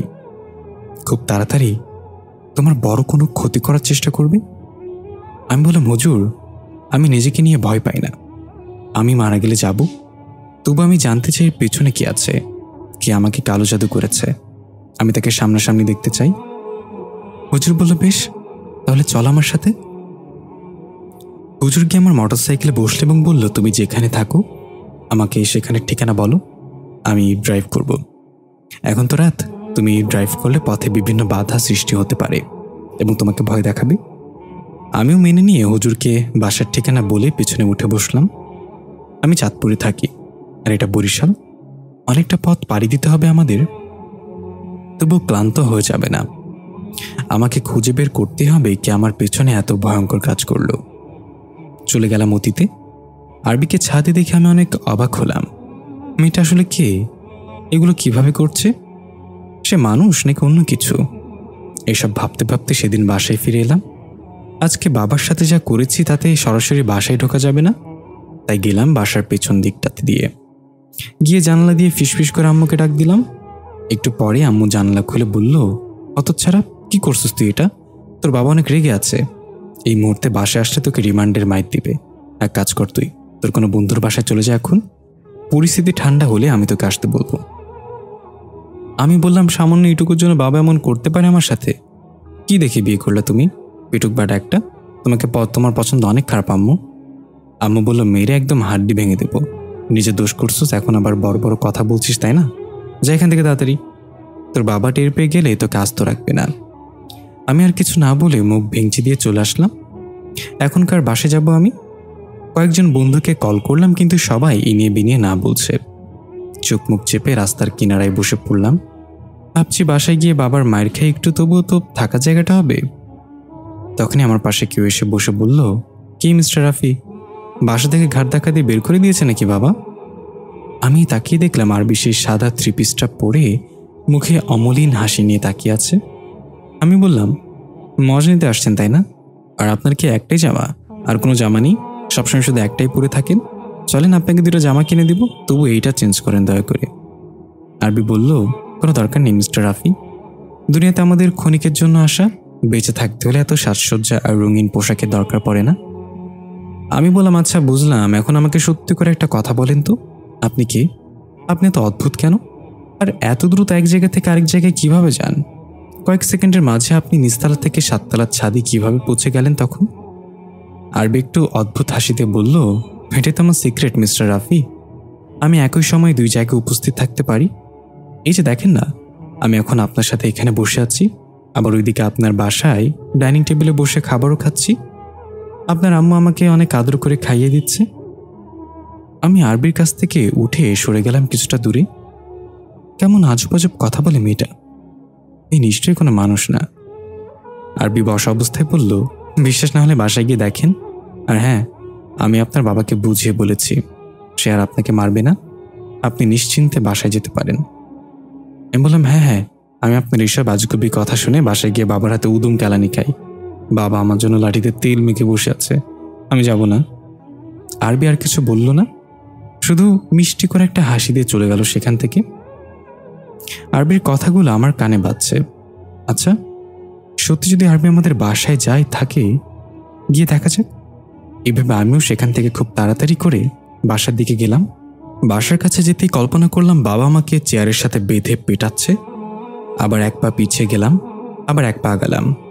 এভাবে কিছুক্ষণ করার পর সিদ্ধান্ত নিয়েই ফেললাম, যা হওয়ার হবে। আমাকে গিয়ে দেখতে হবে আরবি সত্যি আমাদের বাসায় কিনা। ভয় ভয় গিয়ে দরজায় টোকা দিলাম। একটু পর আম্মু দরজা খুলে বলল, আয় আয়, দেখে যা কে এসেছে, তোর নামে আর একটা বিছা আছে বাসায়। আমি কিছু বললাম না। তাড়াতাড়ি ভিতরে ঢুকে দেখলাম সত্যি সত্যি আরবি টেবিলে বসে খাবার খাচ্ছে। আমাকে দেখেই বলল, বলেছিলাম না মিস্টার রাফি। আমি থতমত খেয়ে বললাম, আম্মু বিশ্বাস করো, আমি কিছু করিনি। এই যদি আমার ব্যাপারে তোমার কাছে কোনো বিচার দেয়, বিশ্বাস করো না, আমি তো একটু ভুলে লাইন মারতে গিয়েছিলাম, আর কিছু করিনি। আম্মু কোমরে হাত দিয়ে বলল, আচ্ছা এই ব্যাপার তাহলে। আরবি তো আমাকে তেমন কিছু বলেনি, তুই নিজেই স্বীকার করে নিলি। আমি জিহ্বায় কামড় দিয়ে বললাম, উপস। আম্মু তোমার জামাই কোথায়, মানে আমার হিটলার বাবা? আম্মু বলল, হারামি বলে কি? আরবি, তোর বাবাকে একটু আগে শান্ত করে বুঝিয়ে শুনে বাজারে পাঠালো। তোর মুখে এসব কথা শুনলে আরও রাগ করবে না। আমি বললাম, তুমি চুপ থাকো আম্মু, জানো না কাকে বাসায় ঢুকিয়েছ, একটু সাধারণ কোনো মেয়ে না। এই বলে তাড়াতাড়ি আরবির হাত ধরে নিয়ে বেলকনিতে নিয়ে গেলাম। আরবি মুরগির হাড্ডি কড়কড় করে চিবিয়ে খাচ্ছে আর বলছে, আরে আগে খাওয়াটা তো শেষ করতে দেন, এভাবে টেনে নিয়ে আসলেন কেন? আমি বললাম, দেখেন, আমি এতটুকু বুঝে গিয়েছি আপনি কোনো মানুষ না। এখন আমাকে বলেন আপনি কি চান, কেন আমার পেছনে পড়েছেন? আরবি তার হাতে লেগে থাকা খাবারের অংশ চারটে চারটে বলল, এটা একদম ঠিক ধরেছেন, আমি কোনো মানুষ না, তবে একটু ভুল আছে। আমি মানুষ না হলেও রাস্তায় যে আরবিকে দেখে আসলেন সে কিন্তু মানুষ। ফিরে এলাম বর্তমানে। হুজুর মোটরসাইকেলে কষে ব্রেক করলো। আমার ঘোর ভাঙলে দেখলাম বাসার সামনে চলে এসেছি। হুজুর বলল, এটা তোমার বাসা তাই না? আমি মোটরসাইকেল থেকে নেমে বললাম, হ্যাঁ এখানেই থাকি আমি। কিছুক্ষণ হুজুর ভালোভাবে তাকিয়ে থাকলেন বাসাটার দিকে, তারপর বলল, চলো ভেতরে যাওয়া যাক। আমি হুজুরকে নিয়ে ভেতরে চলে গেলাম। দরজার তালা খুলছে এমন সময় বাসার ভেতর থেকে আবার সে আওয়াজ, রাফি আমি এখানে। হুজুর, এবার কি আপনি শুনতে পেয়েছেন? কেউ বলল, রাফি আমি এখানে। হুজুর বলল, না আমি তো এবারও শুনতে পাইনি, তবে এখানে আমরা ছাড়াও অন্য কারোর উপস্থিতি আছে সেটা টের পাচ্ছি। তুমি দরজা খোলো আর নিজেকে শান্ত রাখো। হুজুরের কথা মতো আমি দরজা খুললাম। ভেতরে প্রবেশ করে হুজুর চারিদিকে তাকাতে লাগলো। হঠাৎ আমাদের পেছনে কেউ খুব দ্রুত দৌড়ে চলে গেল। তাকিয়ে দেখলাম কেউ নেই। আবার অনুভব করলাম একটা গরম বাতাস আমাকে ভেদ করে চলে গেল। হুজুর বুঝতে পেরে বলল, হে হুদ্দা জিন, যদি এখানে থাকো তাহলে সামনে এসে আমাকে দেখা দাও। তুমি জানো আমি কোনো জিনের ক্ষতি করি না, তোমার সাথে কিছু কথা বলবো। কোনো জবাব এলো না। আমি বললাম, হয়তো এখানে কেউ নেই হুজুর। তখনই ঘরের সব জিনিসপত্র ঠাস ঠুস করে পড়ে যেতে লাগলো। বৈদ্যুতিক লাইটগুলো জ্বলছে আর নিভছে। দেয়ালে টাঙিয়ে রাখা আরবির ছবিটা পড়ে ভেঙে টুকরো টুকরো হয়ে গেল। আমি চিৎকার করে বললাম, হুজুর এগুলো কি হচ্ছে, দয়া করে কিছু করেন। এটা বলার সাথে সাথে খেয়াল করলাম একটা কালো ছায়ামূর্তি দৌড়ে এসে আমার মাঝে প্রবেশ করলো। তারপর আর আমার কিছু মনে নেই। যখন আমার হুঁশ আসলো তখন দেখলাম আমি ফ্লোরে শুয়ে আছি। হুজুর আমার মুখে পানির ছেটা দিচ্ছে। আমি তাড়াতাড়ি উঠে বসলাম। হুজুর, কি হয়েছিল আমার সাথে? আমি ফ্লোরে শুয়ে কেন? হুজুর বলল, হুদ্দা জিন তোমার উপর ভর করে আমার সাথে কথা বলেছে। আমি তাকে জিজ্ঞাসা করলাম, কেন তুমি রাফির ক্ষতি করার জন্য উঠে পড়ে লেগেছ? কে তোমাকে রাফির পেছনে লাগিয়েছে? হুদ্দা বলল, হুজুর আপনি তো খুব ভালো করে জানেন আমার ইচ্ছে করে কারোর পেছনে পড়ি না আমরা। মানুষে আমাদেরকে দিয়ে অন্য মানুষের ক্ষতি করায়। মানুষই মানুষের সবচেয়ে নিকৃষ্ট শত্রু। এই ছেলের একজন আপন মানুষ তার কোনো উদ্দেশ্য হাসিল করার জন্য ওকে কালো জাদু করেছে। হুজুর বলল, তাহলে আমি তোমাকে এখন বলছি, চলে যাও এখান থেকে। এই ছেলেকে বিরক্ত করো না, এটা তোমার জন্য ভালো হবে। আমি চাই না আমার দ্বারা তুমি আঘাত পাও। হুদ্দা হাসতে হাসতে বলল, এটা সম্ভব না হুজুর। আমি প্রতিশ্রুতিপ্রাপ্ত তাদের কাছে। আমি তাদের উদ্দেশ্য হাসিল না হওয়া পর্যন্ত এই ছেলেকে ছাড়তে পারবো না। তারা যদি আমাকে বলে এই ছেলেকে মেরে ফেলতে, তাহলে আমি তাকে মেরে ফেলবো। আপাতত শুধু ভয় দেখিয়ে ওকে দুর্বল করার কথা বলা হয়েছে। হুজুর বলল, ঠিক আছে, তাহলে আমিও দেখে নেব তুমি কি করতে পারো। মনে রেখো, এই ছেলের কিছু করার আগে তোমাকে আমার মুখোমুখি হতে হবে। তুমি তো কাচের তৈরি, তাই না? আমি তোমাকে টুকরো টুকরো করে ফেলার ক্ষমতা রাখি, সেটা তুমি জানো। হুদ্দা চুপ করে রইল আর ঘন ঘন নিঃশ্বাস ছাড়তে লাগলো। হুজুর এবার মুচকি এসে বলল, তুমি এতক্ষণ যা বললে সেগুলো আংশিক সত্য ছিল, আমি জানি। এর পেছনে এমন কিছু আছে যেটা তুমি গোপন করছো। তুমি নিজেই এর ছেলের কোনো আপনজনকে দিয়ে কালো জাদু করিয়েছ। এখানে সকল উদ্দেশ্যর পেছনে তুমি লুকিয়ে। এবার হুদ্দা একটু ঘাবড়ে গিয়ে বলল, সত্যি আপনি কোনো সাধারণ হুজুর না, মীর সবুর। ঠিকই ধরে ফেলেছেন। তবে এটা জেনে রাখেন, আমি আমার উদ্দেশ্য হাসিল না হওয়া পর্যন্ত থামব না। কেউ আমাকে থামাতে পারবে না, এমনকি আপনিও না। এই বলে সে অট্টহাসি দিয়ে তোমার শরীর ছেড়ে দিয়ে চলে যায়। আমি সবকিছুই শুনে যেন কুল কিনারা করতে পারছি না। জিন কেন নিজে আমাকে কালো জাদু করবে? যতই রহস্যের দিকে এগুচ্ছি তত এটা জটিল হচ্ছে। আমি বললাম, তাহলে এখন কি আমার কিছু করার নেই তার হাত থেকে বাঁচার? হুজুর বলল, তুমি বলেছিলে কবরস্থানে একটা কাচের পুতুল পেয়েছিলে, সেটা কোথায়? আমি বললাম, সেটা তো আমি ভয় ফেলে দিয়েছি। ভেবেছিলাম সেটার কারণেই হয়তো এসব হচ্ছে। হুজুর বলল, ভুল করেছ, সেটা আমাদের দরকার। তুমি বলেছিলে ওয়াশরুমের আয়নায় সে পুতুলটা তোমাকে আক্রমণ করেছিল, তাই না? হ্যাঁ হুজুর, খুব ভয় পেয়েছিলাম আয়নায় পুতুলটা দেখে। হুজুর আর কিছু বলল না, সোজা ওয়াশরুমে চলে গেল। আমি হুজুরের সাথে সেখানে গেলাম। কিছুক্ষণ আয়নাটার দিকে তাকিয়ে থেকে হুজুর এক টানে দেয়াল থেকে সেটা খুলে ফেলল। তারপর উল্টো করে যা দেখলাম তাতে আমার হুঁশ উড়ে গেল। আমরা দেখলাম আয়নার পেছনে সে কাচের পুতুলটা টেপ দিয়ে আটকানো, রক্ত দিয়ে কিছু আরবি অক্ষর লেখা, আমার কয়েকটা পুরনো জামার টুকরো, এক গুচ্ছ চুল আর আমার এক আরবির একসাথে একটা ছবি লাগানো। ছবিতে আরবির মুখ ঠিক থাকলেও আমার চোখ কিছু দিয়ে ফুটো করে দেয়া হয়েছে। আমি অবাক হয়ে হুজুরের দিকে তাকালে হুজুর বলল, এটা সাধারণ কোনো জাদু না রাফি। হুদ্দা শুধু শুধুই বলেনি সে তার উদ্দেশ্য হাসিল না হওয়া পর্যন্ত থামবে না। যা ভেবেছিলাম তার চেয়ে অনেক শক্তিশালী জাদু এটা। তাকে ঠেকানো আমার পক্ষে অনেক কঠিন হবে, তবে আমি আমার সর্বোচ্চ চেষ্টা করব। আমি বললাম, আমি আপনার কাছে চিরকৃতজ্ঞ থাকব হুজুর, আপনি এই দুঃসময়ে আমার পাশে দাঁড়িয়েছেন। হুজুর বলল, তোমার স্ত্রী আরবির জন্মস্থান কোথায়, তার জন্ম তারিখ কত আর মৃত্যু তারিখ কত? আমি একটু ভেবে বললাম, আরবির জন্ম তারিখ হল 29 ফেব্রুয়ারি 1999 আর মৃত্যু হয়েছিল গত বছর, মানে 14 মার্চ 2024। তবে জন্মস্থান কোথায় সেটা আমি জানি না, আরবি মা বাবা জানে হয়তো। হুজুর বলল, তাহলে চলো তার বাবা মা থেকে জেনে নিই। এই রহস্যের গোড়া পর্যন্ত পৌঁছাতে হলে আরবির জন্মস্থান জানা আমার খুব দরকার। আমি একটু হেসে বললাম, আসলে আমাদের সম্পর্কটা আরবির পরিবার থেকে মেনে নেয়নি, তাই আমরা পালিয়ে বিয়ে করেছিলাম। বিয়ের পর আরবির বাবা মা অনেকবার আরবিকে ফিরিয়ে নেওয়ার চেষ্টা করেছে, কিন্তু আরবি আমাকে ছেড়ে যায়নি। আমরা সব দিক দিয়ে আরবিদের থেকে এগিয়েছিলাম। অর্থনৈতিক বা সম্মানের দিক দিয়েও আমার বাবা সমাজের একজন ব্যক্তিত্ব সম্পন্ন মানুষ ছিল। তবুও কেন তারা আমাকে তাদের জন্য মেয়ের জন্য মেনে নিতে পারেনি সেটা আজও অজানা। এই জন্যই তারা আমাকে ঘৃণা করতে আগে থেকেই। এখন তো তাদের মেয়ে মারা গিয়েছে, হয়তো এখন তাদের ঘৃণার পরিমাণ আরও দ্বিগুণ বৃদ্ধি পেয়েছে। তাই আমার মনে হয় না তাদের কাছে গিয়ে কোনো সাহায্য পাবো, উল্টো অপমানের শিকার হব। হুজুর বলল, আমাকে নিয়ে চলো, তাদের সাথে আমি কথা বলবো। আমি বললাম, ঠিক আছে চলেন, একটা ব্যর্থ চেষ্টা করে আসি তাহলে। এই বলে হুজুরকে সাথে নিয়ে রওনা হলাম। বের হওয়ার আগে হুজুর আয়না থেকে সেই পুতুল খুলে নিজের ব্যাগে রেখে দিল, তারপর আয়নাটা আবার আগের জায়গায় লাগিয়ে দিল। হুজুর এবং রাফি ওয়াশরুম থেকে বের হয়ে গেল এবং দেখা গেল আয়নার মাঝে আরবির প্রতিবিম্ব ভেসে উঠেছে। আরবির চেহারাটা এক বিভৎস রূপ নিয়েছে। রাগে প্রচণ্ড জোরে চিৎকার করে উঠল।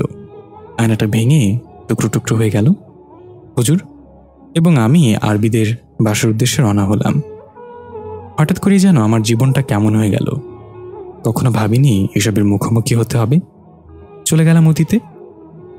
মানে কি বলছেন আপনারা? রাস্তায় দেখে আসা আরবি মানুষ তাহলে আপনি কি? আমাকে কি আপনি পাগল পেয়েছেন? আরবি এবার চোখ দুটো আগুনের মতো লাল করে বলল, এসব কিছু বোঝার মতো সময় এখনো হয়নি আপনার মিস্টার রাফি, সময় হলেই সব বুঝতে পারবেন। এই বলে আরবি চলে যেতে লাগলো। দেখলাম আরবির হাতের নখগুলো অস্বাভাবিক রকম বড় এবং খুব ধারালো কালো কুচকুচে। আমি ঢোকিলে বললাম, এই যে আরবি, নখ কাটেন না কেন? সকালে গুরুত্বপূর্ণ কিছু কেটে যেতে পারে নখের দ্বারা। আরবি আমার দিকে তাকিয়ে মিষ্টি করে হাসি দিল। তারপর আম্মাকে ডাক দিয়ে বলল, আন্টি আমি এখন যাই, পরের বার লাল শাড়ি পরে আসবো, বরণ করার জন্য তৈরি হয়ে নিন ছেলের বউকে। আমি আরবির চলে যাওয়ার দিকে তাকিয়ে আছি। তারপর সব মিলাতে লাগলাম মনে মনে। তার মানে আরবির শরীরে দুজন বাস করে, একজন অন্য জগতের কেউ আর একজন আরবি নিজে। তাহলে এই নিয়ে আরবির কোনো মাথা ব্যথা নেই কেন? তার পরিবার কি বিষয়টা জানে? জানলে কোনো ব্যবস্থা নেয় না কেন? আমি দাঁড়িয়ে দাঁড়িয়ে এসব ভাবছি। তখন আম্মু এসে বলল, জীবনের প্রথম ভালো একটা কাজ করেছিস, এমন মেয়েকে ঘরের বউ করে আনলে প্রতিবেশী ভাবিরা জ্বলে পুড়ে ছাড়কার হয়ে যাবে। মেয়েটা অনেক লক্ষ্মী, তাই না রে? আমি বিড়বিড় করে বললাম, লক্ষ্মী না অলক্ষ্মী সেটা আমি জানি আম্মু, যখন ধারালো নখ বসে তোমার ঘর থেকে মাংস খাবে তখন বুঝবা। আম্মু থাপ্পড় দিয়ে বলল, কি বলছিস বিড়বিড় করে? যাই বলিস না কেন, মেয়েটাকে কিন্তু আমার অনেক পছন্দ হয়েছে, লেগে থাকার পেছনে। আমি তোর অনুমতি দিলাম, যা। এই বলে আম্মা হাসতে হাসতে চলে গেল। আমি ভাবতে লাগলাম অন্য কথা। আমি তো জানতে পারলাম আরবি সাধারণ কেউ না। তাহলে আরবি আমার কাছে কি চায়? সে নিশ্চয় আমাকে বিয়ে করার জন্য আসেনি। আমার কাছে কিছু না কিছু চায় সে। সেটা কি? তার পরদিন সকালে নাস্তা করে একটা কাজে বাজারে গেলাম। যাওয়ার পথে বাসার গেটে হঠাৎ বাবার সাথে দেখা। আমি মাথা নিচু করে সাইড কেটে চলে যেতে চাইলে বাবা বলল, কি গরিবের শাহরুখ খান, কোথায় যাওয়া হচ্ছে সকাল সকাল? আমি একটু ভাব দেখিয়ে বললাম, একটু বাজারে যাচ্ছি বাবা, আর আমার সাথে এখন থেকে ভালোভাবে কথা বলবা। আমার কিন্তু পালিত জিন আছে, ঘাড় মোটকে দিবা একদম। এটা শুনে বাবা খপ করে আমার হাত ধরে বলল, তার আগে আমি তোর ঘাড় মোটকে দিচ্ছি, দাঁড়া। আমি কোনো মতে ছাড়িয়ে দৌড় দিলাম সেখান থেকে। বাবার সাথে দুষ্টুমি করতে আমার ভালো লাগে। আমি জানি বাবা আমাকে অনেক ভালোবাসে, কিন্তু মাঝে মাঝে একটু মারপিট করে, এটাই ভালো লাগে না। বাজারে গিয়ে কাজ শেষ করে বাসায় ফিরছিলাম, তখনই আমার চোখ গেল মাংসের দোকানে। দেখলাম আরবি একটা লোকের সাথে হাত ধরে দাঁড়িয়ে আছে, তারা মাংস কিনছে। দেখে বুঝতে পারলাম এটা আরবির বাবা হবে নিশ্চয়ই। আমি এগিয়ে গেলাম সেদিকে। আমাকে দেখা মাত্রই আরবি হাতের ইশারায় সেখান থেকে চলে যেতে বলল, কিন্তু এটা তার বাবার চোখ এড়ালো না। তার বাবা দেখে ফেললো আরবি আমাকে ইশারা করছে। আরবির বাবা কিছু বলল না, শুধু একটু বিরক্তিকর দৃষ্টিতে আমার দিকে তাকালো। আমি বুঝলাম ওর বাবা আমাকে দেখে একদম খুশি হয়নি। তাই আমি সেখান থেকে উল্টো ঘুরে চলে যেতে লাগলাম। একটু পরে পেছন থেকে এসে কেউ আমার হাত ধরলো। দেখলাম আরবি আমার হাত ধরে হাসি মুখে দাঁড়িয়ে আছে। আমি বললাম, আপনি কে? নখ বড়ওয়ালা আরবি নাকি রাস্তায় থাকা আরবি? আরবি হাত দিয়ে একটু দূরে ইশারা করে বলল, ওই যে দেখেন, বাবার সাথেও আমি হেঁটে যাচ্ছি, ওইটা বড় নখওয়ালা সে, আর আপনার সাথে এখন যে আসে সে হলো আসল আরবি। এই বলে ফিক করে হেসে দিল। আমি দেখলাম সত্যি তার বাবার সাথেও আরবি হেঁটে যাচ্ছে। এখন আমার ভয় পাওয়ার কথা, কিন্তু আমি ভয় পাচ্ছি না একদম। জানি না কেন অদ্ভুত একটা মায়া জন্ম নিয়েছে এই মেয়েটার প্রতি। আরবি আমার হাত ধরে হাঁটতে লাগলো আর বকবক করতে লাগলো। আরবির কোনো কথাই যেন আমার কানে যাচ্ছে না। আমি শুধু মুগ্ধ হয়ে ওর হাসি, কথা বলার ভঙ্গিগুলো উপভোগ করছিলাম। হাঁটতে হাঁটতে আমার নদীর পাড়ে চলে এলাম। বাতাসে আরবির অবাধ্য চুলগুলো বারবার ওর চেহারায় এসে পড়ছিল। আমি চুল সরানোর বাহানায় ওর গালটা হালকা ছুঁয়ে দিলাম। আরবি আমার দিকে একটু লাজুক দৃষ্টিতে তাকালো। ফিরে এলাম বর্তমানে। হুজুরকে সাথে নিয়ে আরবিদের বাসার সামনে দাঁড়িয়ে আছি। হুজুর বলল, এখানে দাঁড়িয়ে থাকবে নাকি ভেতরে যাবে? আমি একটু ইতস্তত বোধ করলাম। আমাকে দেখে হয়তো আরবির বাবা মা রাগ নিয়ন্ত্রণ করতে পারবে না, তবু হুজুরকে নিয়ে গেলাম। দরজা নক করতে আরবির বাবা দরজা খুলে দিল। ভেবেছিলাম আমাকে দেখে গালাগালি শুরু করবে, কিন্তু পুরো উল্টো হলো। আমাকে দেখে বলল, আরে রাফি যে, আসো ভেতরে আসো। হুজুরকেও সালাম দিয়ে ভেতরে আমন্ত্রণ জানালো। আমি বেশ অবাক হলাম, এতটা পরিবর্তন কিভাবে? যেখানে আমার ছায়াটা পর্যন্ত ঘৃণা করতো সে একদম পাল্টে গেল সব। আমি যেন বিশ্বাসই করতে পারছি না।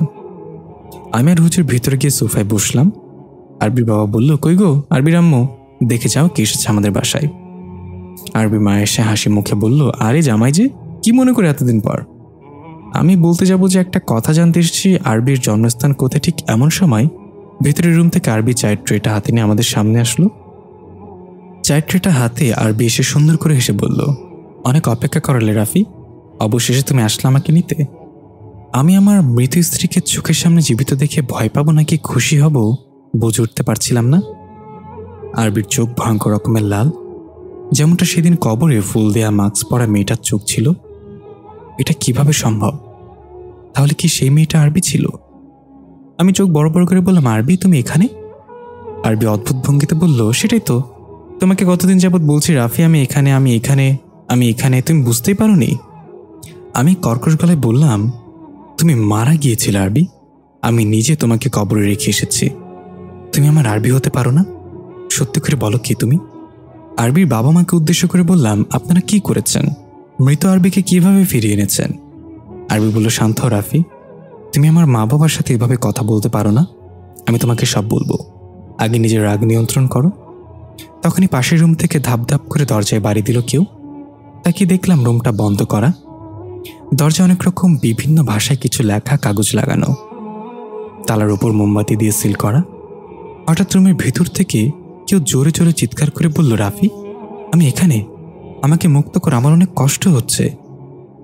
আরবির বাবা মা রাগান্বিত দৃষ্টিতে সেই দরজার দিকে তাকালো। খেয়াল করলাম আরবিও ভয়ানকভাবে সেই দিকে তাকিয়ে আছে। হঠাৎ করে আরবির চেহারাটা কাচের গ্লাসের মতো ফেটে যেতে লাগলো। এ দেখে আরবির মা তাড়াতাড়ি দরজার সামনে গিয়ে একটা কাগজ টান দিয়ে নিয়ে সেটা উল্টো করে লাগিয়ে দিল। সঙ্গে সঙ্গে মনে হলো রুমের ভেতর সবকিছু ভেঙে ফেলা হচ্ছে। ভয়ঙ্কর চিৎকারে পুরো বিল্ডিং কেঁপে যাচ্ছে। একটু পর সবকিছু স্বাভাবিক হয়ে গেল, আর কোনো চিৎকার শোনা যাচ্ছে না। তখন কান্নাজড়িত কণ্ঠে কেউ বলতে লাগলো, রাফি আমি এখানে, আমাকে বের করো। দেখলাম আমাদের সামনে থাকা আরবিও ধীরে ধীরে নর্মাল হচ্ছে, তার চেহারায় কাচের মতো ফাটলগুলো মিশে যাচ্ছে।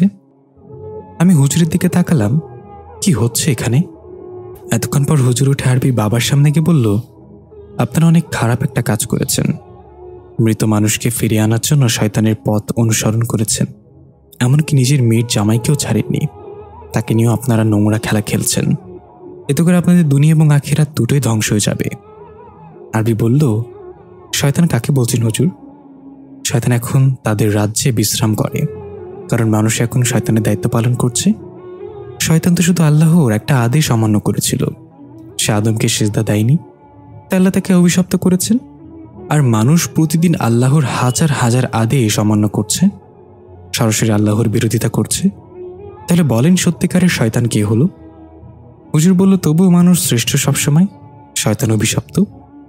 আরবি বাবা বলল, মাফ করবেন হুজুর, তবে আমরা কোনো মৃত মানুষকে ফিরিয়ে আনিনি। আমরা যা করেছি তা শুধুমাত্র আমাদের মেয়ের জন্য করেছি। হুজুর বলল, আপনার সাথে আমি পরে কথা বলছি, আগে রাফির সাথে কিছু কথা আছে আমার। এ বলে হুজুর আমার হাত ধরে টেনে বাইরে নিয়ে গেল। হুজুর ঝাঁঝালো কণ্ঠে বলল, তুমি আমার কাছে কিছু লুকিয়েছ? আমি আমতা আমতা করে বললাম, হ্যাঁ হুজুর, আমি আপনার কাছে অনেক বড় একটা কথা লুকিয়েছি। সেটা হলো আমার স্ত্রী আরবি সাধারণ কেউ ছিল না, তার শরীরে সে ছাড়াও আরেকজন বাস করত, কিন্তু কেন বা কে সে আমি জানি না। চলে গেলাম অতীতে। আরবির সাথে ধীরে ধীরে আমার সম্পর্ক গভীর হতে লাগলো। যতই দিন যাচ্ছিল ততই ওর প্রতি আমি দুর্বল হচ্ছিলাম। আরবি সবসময় আমাকে একটা কথা বলতো, যদি আমি কখনো হারিয়ে যাই তাহলে আমাকে খুঁজে নিও। আমি ওর ওই কথাটা তেমন সিরিয়াসলি নিতাম না, ভাবতাম এভাবেই বলে এটা। আমাদের সম্পর্কের ব্যাপারে আমার মা বাবা জানলেও আরবির মা বাবা জানতো না। আরবি মাঝে মাঝে অনেক ভয় পেত এটা নিয়ে।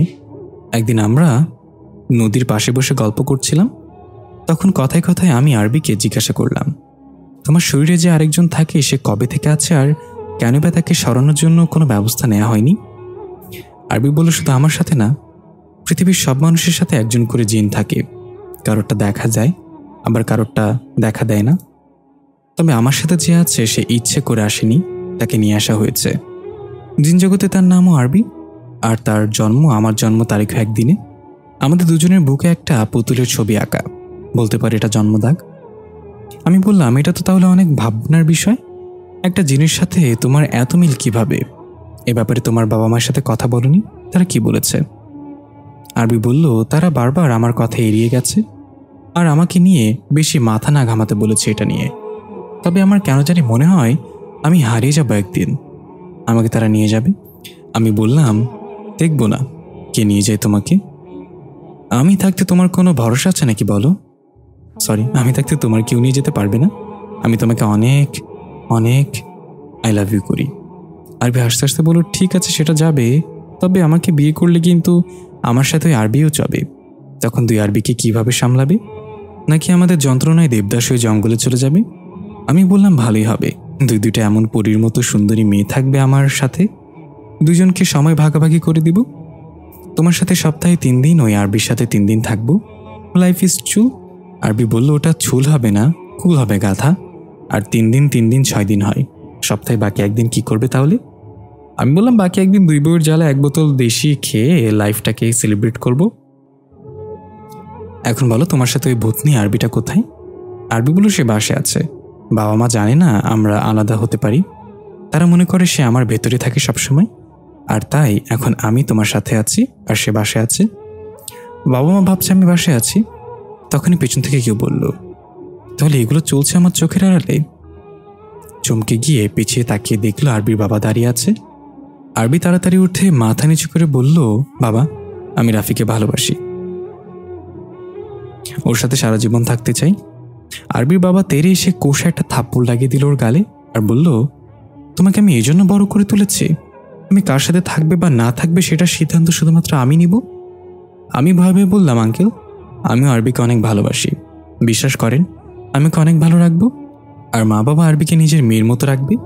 আরবির জীবনসঙ্গী হওয়ার জন্য সব রকম যোগ্যতা আমার আছে, দয়া করে নিজের মেয়ের মন বোঝার চেষ্টা করেন। আরবির বাবার আগে আমার উপর হাত উঠাতে নিলে আরবি খপ করে তার হাতটা ধরে ভয়ঙ্কর গলায় বলল, খবরদার বাবা, তুমি আমাকে মেরে ফেললেও আমি সামান্যতম প্রতিবাদ করব না, কিন্তু রাফির গায়ে যদি হাত তুলো তাহলে সে হাত আমি কাচের মতো টুকরো টুকরো করে ফেলবো। তুমি তো জানো আমি কিসের তৈরি। এবার আরবির বাবা বেশ ভয় পেয়ে গেল। আমিও বুঝতে পারলাম আরবির মাঝে অন্য কেউ প্রবেশ করেছে। আরবি এবার শান্ত গলায় আমাকে বলল, দেখো বাবা, আরবিকে তুমি ভুলে যাও, ওর বিয়ে আমি ছোটবেলা থেকে অন্য কারোর সাথে ঠিক করে রেখেছি, তাই তোমার সাথে আরবির সম্পর্ক থাকা ঠিক হবে না। আমি যতটা না অবাক হলাম তার চেয়ে বেশি অবাক হয়ে আরবি বলল, বাবা, এটা তুমি কি বলছো? আমাকে তো এর আগে কখনো জানোনি, তুমি মিথ্যা বলছো আমাকে রাফির কাছ থেকে দূরে সরানোর জন্য। রাফি, তুমি বাবার কথা বিশ্বাস করো না। আরবি বাবা বলল, না, এটা সত্যি আরবি, তোমার বিয়ে ঠিক হয়ে আছে। এই বলে পকেট থেকে একটা তাবিজের মতো কিছু বের করে সেটা আরবির গলায় পরিয়ে দিল তার বাবা। হঠাৎ আরবি ছটফট করা শুরু করলো। আমি চিৎকার করে বললাম, এটা আপনি কি করলেন? আরবি এমন করছে কেন? আরবি মাটিতে লুটিয়ে পড়ল। আমি তাকে ধরতে গেলে এক অদৃশ্য শক্তি আমাকে ছুঁড়ে ফেলে দিল। আরবি বাবা বলল, আমার মেয়ের থেকে দূরে থাকবে হারামজাদা, যদি বাঁচতে চাস। এই বলে সে আরবিকে কোলে নিয়ে চলে যাচ্ছে। আমি অসহায়ের মতো তাকিয়ে আছি, আরবির জন্য কিছুই করতে পারছি না। 3 দিন কেটে গেল, আরবির কোনো খোঁজ নেই। এদিকে আমার নাওয়া খাওয়া সব বন্ধ হয়ে গেল। যে করেই হোক আরবিকে আমি চাই। হঠাৎ একদিন স্বপ্ন দেখলাম আরবি আর আমি বিয়ে করে নিয়েছি। আমাদের দুজনের গলায় রক্তজবা ফুলের মালা, আরবির শরীরে লাল শাড়ি পরা, হাত ধরে আমাদের চিরচেনা নদীর পাড় দিয়ে হাঁটছি।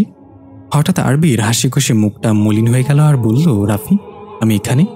এই বলে ধীরে ধীরে অদৃশ্য হয়ে যেতে লাগলো। আমি পাগলের মতো আরবিকে ধরে রাখার চেষ্টা করছিলাম, কিন্তু পারিনি। এই স্বপ্ন দেখার পর আমার কেন জানি মনে হতে লাগলো নদীর পাড়ে গেলে আরবিকে আমি পাবো না। আমি দেরি না করে তাড়াতাড়ি চলে গেলাম নদীর পাড়ে। সত্যি, দূর থেকে দেখলাম আরবি ঠিক সেই স্বপ্নের মতো লাল শাড়ি পরে দাঁড়িয়ে আছে। আমি দৌড়ে গিয়ে ওকে জড়িয়ে ধরলাম।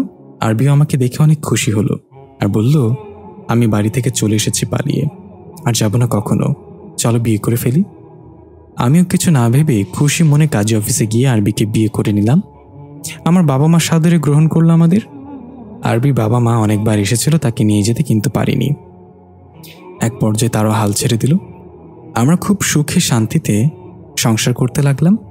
কিন্তু হঠাৎ একদিন চট্টগ্রাম থেকে ফেরার পথে ভয়ঙ্কর এক ট্রেন দুর্ঘটনায় আরবিকে আমি হারিয়ে ফেলি। অ্যাক্সিডেন্টে আরবির তেমন আহত হয়নি, আরবির চেয়ে বেশি আহত ছিলাম আমি। ভেবেছিলাম আরবির কিছু হবে না, কিন্তু হঠাৎ করেই আরবির নিঃশ্বাস জোরে জোরে চলতে শুরু করলো। আমি কিছু বুঝে ওঠার আগেই মুহূর্তের মাঝে আরবির নড়াচড়া বন্ধ হয়ে যায়। আরবি পুরো শরীর সেদিন কাচের মতো ফেটে গিয়েছিল। আমি ব্যাপারটা তেমন মাথায় নিইনি। ভেবেছিলাম যেহেতু আরবির সাথে অন্য আরেকজন ছিল তাহলে এটা হয়তো হওয়াটা স্বাভাবিক। ফিরে এলাম বর্তমানে। হুজুর আমার সব কথা শুনে রাগান্বিত হয়ে বলল, এত কথা তুমি আমার কাছ থেকে গোপন করেছ, এই জন্যে আমি এর কোনো কুল কিনারা পাচ্ছিলাম না। আমি তোমাকে সাহায্য করতে এসেছি এখানে, আর তুমি কি না আমাকে এসব গোপন করে কথা বলছো? আমি বললাম, মাফ করবেন হুজুর, আমি ভেবেছিলাম এসব শুনলে আপনি আমাকে সাহায্য করবেন না, তাই গোপন করেছিলাম। এখন দয়া করে বলেন আমি কি করব? এখানে আমার মৃত স্ত্রী আরবি কিভাবে আসলো? হুজুর বলল, আরবির বাবা মা কিছু একটা করেছে, ওই বন্ধ রুমে সব রহস্য লুকিয়ে আছে। তুমি এক কাজ করো, আমরা যখন সেখানে যাব তখন সুযোগ বুঝে বন্ধ রুমের তালা সিল করা মোমবাতিটা উঠিয়ে ফেলবে, বাকিটা আমি সামলে নিব। আর যদি সুযোগ না পাও তাহলে ঝুঁকি নেওয়ার দরকার নেই, তাড়াহুড়া করা যাবে না। দরকার হলে অন্যদিন আবার আসবো আমরা। যতদিন ওই বন্ধ রুমের রহস্য পরিষ্কার না হবে ততদিন আসতেই থাকবো। আমি বললাম, ঠিক আছে হুজুর, তাই করবো আমি। এরপর হুজুর আর আমি আবার আরবিদের বাসায় প্রবেশ করলাম। আরবির বাবা মা তখন সোফায় বসেছিল, আরবি সেখানে ছিল না। আমাদেরকে দেখে আরবির বাবা বললেন, কি হুজুর, রাফির সাথে কথা বলা শেষ হলো? হুজুর বলল, সবই তো শুরু, আপনারা যা করেছেন তার মূল্য দিতে হবে। আরবির বাবা বলল, আমি যা করেছি আমার মেয়ের জন্য করেছি, আমি সব রকম মূল্য দিতে প্রস্তুত। এই সব কিছু হয়েছে রাফির জন্য। ওকে বলেছিলাম আমার মেয়ের কাছ থেকে দূরে থাকতে, কিন্তু আমার কথা শোনেনি, তাই আমার যা করার দরকার আমি তাই করেছি। হুজুর আমাকে চোখের ইশারায় বন্ধ দরজার দিকে দেখালো। আমি আস্তে আস্তে দরজার দিকে এগোতে লাগলাম। হুজুর আরবির বাবা মাকে কথার জালে ফেলে রেখেছে। আমি দরজার কাছে চলে গেলাম, সেটা তারা খেয়াল করেনি। যখনই আমি তালে স্পর্শ করলাম তখনই বাতাসের মতো আরবি এসে আমাকে ধাক্কা দিয়ে ফেলে দিল। আমি ছিটকে পড়লাম টেবিলের উপর। আরবি ভয়ঙ্কর এক হাসিতে বলল, এত তাড়াহুড়া কিসের রাফি, এখনো তো অনেক কথা জানার বাকি আছে। আমি প্রথমে বুঝতে পেরেছিলাম তুমি আমার আরবি না, তুমি হচ্ছ সেই জিন জগতের আরবি। কিন্তু আরবি বেঁচে থাকাকালীন তো তুমি ভালো ছিলে, এখন এগুলো কেন করছো? আরবি বলল, তোমার মানুষ যেমন পরিবর্তনশীল, আমরা জিনরাও তেমন। আরবি বেঁচে থাকাকালীন আমি সবসময় আরবিকে প্রোটেক্ট করতাম, কারণ সেটাই ছিল আমার দায়িত্ব। কিন্তু আরবিকে তুমি নিয়ে গেলে, ধরে রাখতে পারলে না, আরবির খেয়াল রাখতে পারোনি তুমি। আমি বললাম, আরবি যখন মারা যায় তখন তুমিও ছিলে তার সাথে, তুমি ভালো করে জানো ওটা একটা অ্যাক্সিডেন্ট ছিল। আরবিকে আমি আমার জীবনের চেয়েও বেশি ভালোবাসতাম। এবার আরবি হাসতে হাসতে বলল, এই তো এখন মূল কথা এসেছ। যেহেতু আরবিকে তুমি নিজের থেকেও ভালোবাসতে, তাহলে তার জন্য জীবন দিয়ে দেখাও। আরবি আবার জীবিত হবে তোমার জীবনের বিনিময়ে। আমি চোখ বড় করে জিজ্ঞাসা করলাম, কিভাবে? হুজুর বলল, তাহলে এই ব্যাপার, তোমরা আত্মা বদল করার চেষ্টা করছো। রাফির আত্মা দিয়ে মৃত আরবিকে জীবিত করে তুলবে, কিন্তু তাতে লাভ হবে কি? একজন মৃত মানুষকে জীবিত করে তোমরা কি করবে? নিশ্চয়ই কোনো ফায়দা আছে। আরবি বাবা বলল, হুজুর আপনি ঠিক ধরেছেন, আমি আমার মেয়েকে জীবিত করতে চাই। রাফির জন্য আমি আমার মেয়েকে হারিয়েছি, তাই ওর জীবন দিয়েই আমি আরবিকে ফিরিয়ে আনব। হুজুর বলল, কেন, ফিরিয়ে এনে কি করবেন? আরবির বাবা বলল, সেটা না হয় না জানাই থাকা আপাতত, সময় হলে সব জানতে পারবেন। এখন আপনাকে 2 মিনিট সময় দিচ্ছি, যদি নিজের জীবন ভালোবেসে থাকেন তাহলে রাফিকে বাঁচানোর চিন্তা বাদ দিয়ে এখান থেকে চলে যান। হুজুর বলল, ধন্যবাদ জনাব, এত সুন্দর করে অফার দেওয়ার জন্য। তাহলে আমি চলে যাচ্ছি রাফি, তোমাকে আর সাহায্য করতে পারছি না। আমি বললাম, এ কি বলছেন হুজুর, আপনি আমাকে এভাবে ফেলে রেখে যেতে পারেন না, আমার শেষ ভরসা আপনি ছিলেন। এরা খুব খারাপ কিছু করার চেষ্টা করছে, দয়া করে এদের থেকে আমাকে থামান আপনি। হুজুর ধীরে ধীরে আমার দিকে এগিয়ে এলো। পেছনে আরবি দাঁড়িয়ে আছে। হুজুর এসে আমার কাঁধে হাত রেখে বলল, ভয় পেও না রাফি, জীবনের সবচেয়ে কঠিন মুহূর্তগুলো একাই কাটাতে হয়, তবে এই মুহূর্তে তুমি একা নও, আমি আছি। এই বলে সাথে সাথে হুজুর ব্যাগ থেকে সেই কাচের পুতুলটা বের করলো, যেটা আমার ওয়াশরুম থেকে আয়না থেকে খুলে এনেছিল, এবং পেছনে করে আরবি কিছু বুঝে ওঠার আগেই সেটা আরবির কপালে চেপে ধরল। আরবি প্রচণ্ড জোরে চিৎকার করে ছটফট করতে লাগলো। বৈদ্যুতিক শক খেলে মানুষ যেমন কাঁপতে থাকে ঠিক তেমন করে কাঁপতে লাগলো। বদ্ধ রুম থেকে কেউ অট্টহাসিতে মেতে উঠল। মনে হচ্ছে সে অনেক খুশি।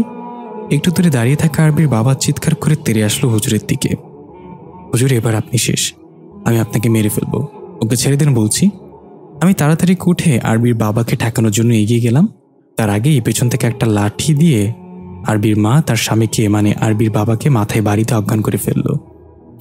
আরবির বাবা মাথায় হাত দিয়ে ফ্লোরে পড়তে পড়তে বলল, এটা এটা তুমি কি করলে, কেন করলে? আমি অবাক চোখে আরবির মায়ের দিকে তাকালাম। এটা সে কি করলো? নিজের স্বামীকে মাথায় বাড়িতে অজ্ঞান করে ফেলল।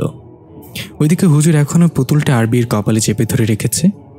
আরবি ছটফট করতে করতে এক পর্যায়ে চিৎকার করে কাচের গ্লাসের মতো ভেঙে টুকরো টুকরো হয়ে গেল।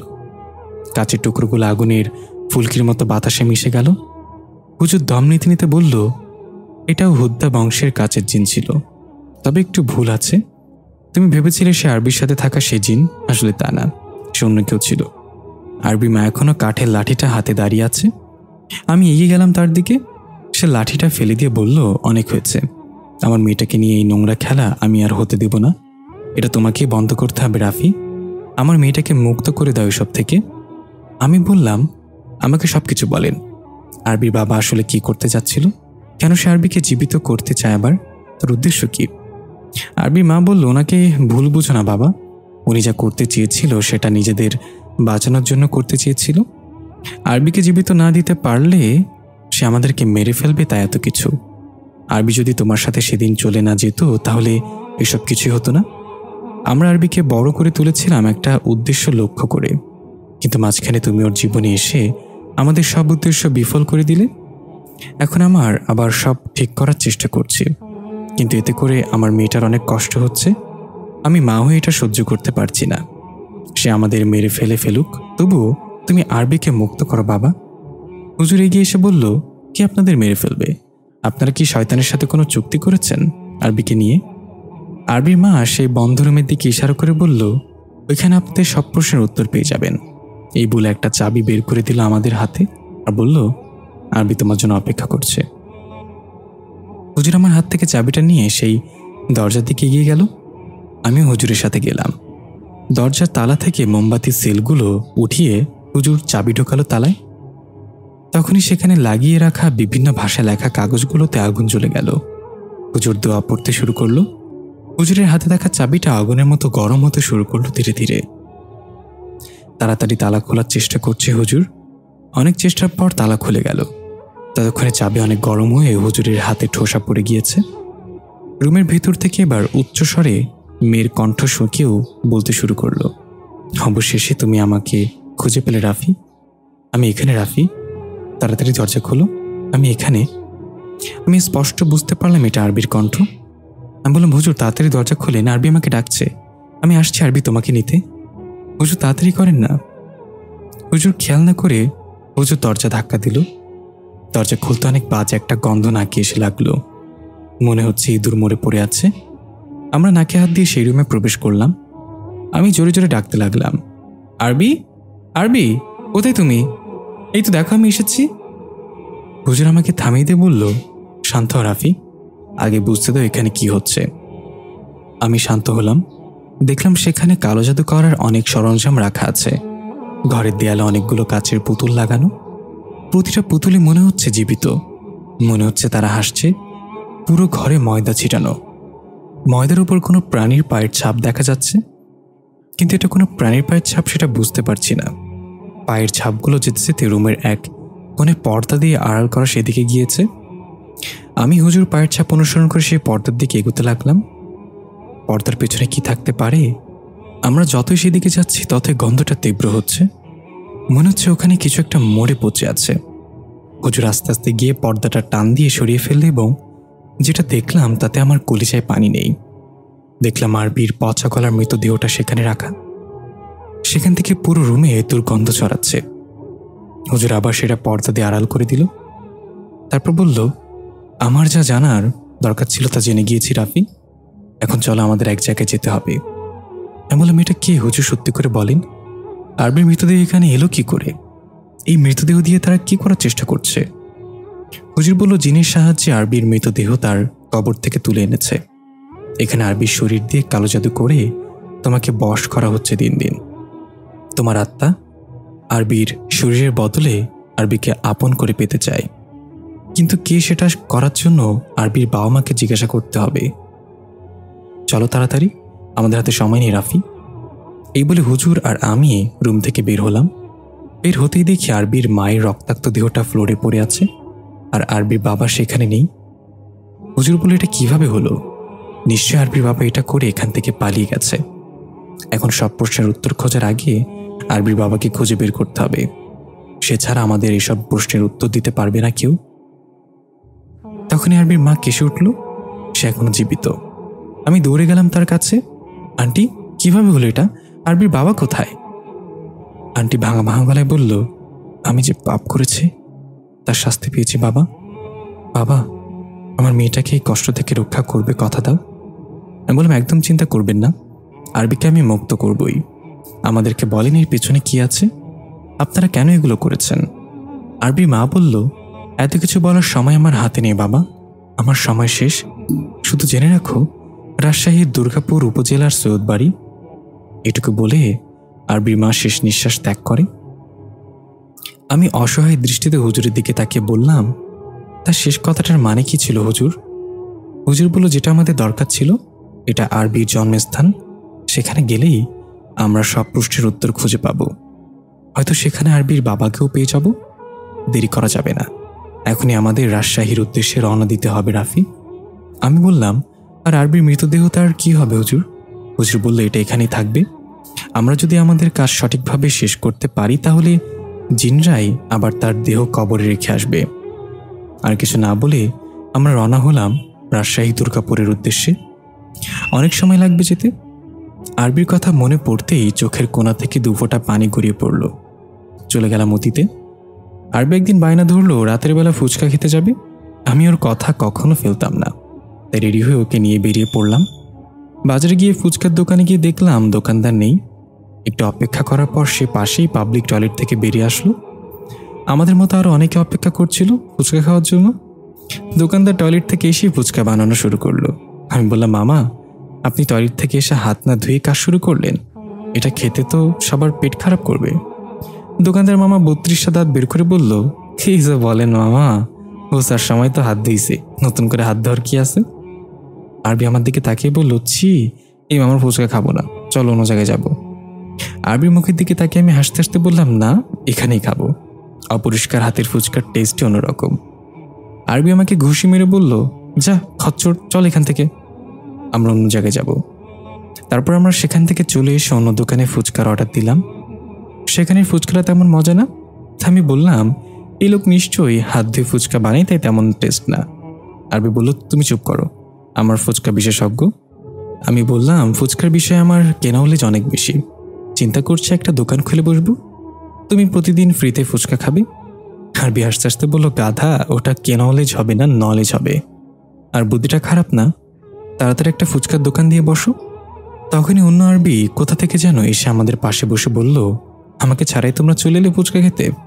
সেটা সমস্যা না, তবে আমি বলি রাফি, আরবির দিকে খেয়াল রাখবেন, ওকে হারাতে দিবেন না, সামনে আপনার জন্য অনেক বড় বিপদ অপেক্ষা করছে। আরবি বলল, কিসের বিপদ? আর রাফি আমাকে অনেক ভালোবাসে, সে আমাকে কখনো হারিয়ে যেতে দিবে না, কেন রাফি? আমি বললাম, অবশ্যই, আমার পুরো দুনিয়া একদিকে আর তুমি আরেকদিকে, তোমাকে কিভাবে হারিয়ে যেতে দিতে পারি? জিন আরবি আর কিছু বলল না, শুধু রহস্যময় একটা হাসি দিয়ে সেখান থেকে চলে গেল। আমি আর আরবি একে অপরের দিকে তাকিয়ে থাকলাম। ফিরে এলাম বর্তমানে। সেদিন যদি জিন আরবির কথা মাথায় রেখে বুঝতাম তাহলে আজকে হয়তো আরবিকে হারাতাম না। অনেক বড় ভুল করে ফেলেছি। আমার আরো বেশি যত্নবান হওয়া উচিত ছিল আরবির প্রতি। চোখের পানি মুছে তাকিয়ে দেখলাম আমরা রাজশাহী পৌঁছে গিয়েছি। আরবির মায়ের বল অনুযায়ী দুর্গাপুরের পৌঁছে মানুষের কাছে জিজ্ঞাসা করে অবশেষে আমরা সৈয়দ বাড়ির খোঁজ পেলাম। সেখানে গিয়ে দেখলাম অনেক বড় একটা বাড়ি। বাড়িটা সম্পূর্ণ সাদা রং করা। বাড়ির আশেপাশে অনেক গাছগাছালিতে ছেয়ে আছে। মনে হয় যেন অনেকদিন যাবৎ পরিষ্কার করা হয় না। হুজুর আর আমি গিয়ে দরজার সামনে দাঁড়ালাম। দরজায় টোকা দিতে আরবির বাবা দরজা খুলে দিল। আরবির বাবা আমাদেরকে দেখে অবাক হয়ে গেল আর তাড়াতাড়ি দরজা বন্ধ করে দিতে চাইল। আমরা দুজনেই তাকে সেই সুযোগটা না দিয়ে দরজা ধাক্কা দিয়ে ভেতরে ঢুকে গেলাম। এরপর সে একটা ফুলের টব নিয়ে আমাদের উপর আক্রমণ করার চেষ্টা করলো। আমি সেটা ফিরিয়ে দিলাম এবং তাকে ঘুষি মেরে ফেলে দিলাম। হুজুর গিয়ে তাকে ধরে চেয়ারে বসিয়ে বেঁধে ফেলল। এরপর আরবির বাবা চিৎকার করে বলল, তোরা আমাকে বেঁধে ফেলতে পারলেও যে আরবিকে নিতে আসবি তাকে কিভাবে বেঁধে রাখবি? এই বলে একটা ভয়ঙ্কর হাসি দিল। হুজুর বলল, আপনাকে যেভাবে বেঁধেছিস যে আসবে তাকেও বাঁধার ক্ষমতা আমার আছে। এখন শুধু একটাই কথাই জিজ্ঞাসা করব, কেন এসব করছেন আপনি? নিজের মেয়েকে কেন কষ্ট দিচ্ছেন? আরবির বাবা বলল, তোরা ব্যর্থ চেষ্টা করিস না, আমি তোদের কিছুই বলবো না। আমাকে মেরে ফেলতে পারোস, আমার কাজ আমি করে দিয়েছি। এখন সে আসছে আরবিকে নিতে। আমাকে মেরে ফেললে সে আমাকে আবার জীবিত করে তুলবে, আমার কোনো ভয় নেই। এটা শুনে আমি রেগে তেড়ে গেলাম আরবির বাবাকে মারতে। তখনই পাশের রুম থেকে হুইল চেয়ারে করে একজন বৃদ্ধ লোক বেরিয়ে এলো এবং বলল, মেরো না আমার ছেলেকে, আমি তোমাদের সব বলছি। আরবির বাবা বলল, না বাবা, তুমি তাদেরকে কিচ্ছু বলবে না, তারা সব শেষ করে দিবে। দয়া করে তুমি এখান থেকে যাও। বৃদ্ধ লোকটা বলল, তুই চুপ থাক, তোর জন্য এসব কিছু হয়েছে। এর চেয়ে ভালো ছিল আমার নাতনি ছোটবেলায় মারা যেত, অন্তত মৃত্যুর পর এত কষ্ট ভোগ করতে হতো না। তোকে বারবার নিষেধ করার পরেও তুই আমার নাতনিকে শয়তানের কাছে বলি দিয়েছিস। আমি অবাক হয়ে সেই বৃদ্ধের কাছে গিয়ে বললাম, শয়তানের কাছে আরবিকে বলি দিয়েছে মানে? আপনি দয়া করে আমাদের সব খুলে বলুন দাদু, আমি আরবির স্বামী। বৃদ্ধ লোকটা আমার গালে হাত দিয়ে কেঁদে কেঁদে বলল, তুমি আমার নাত জামাই।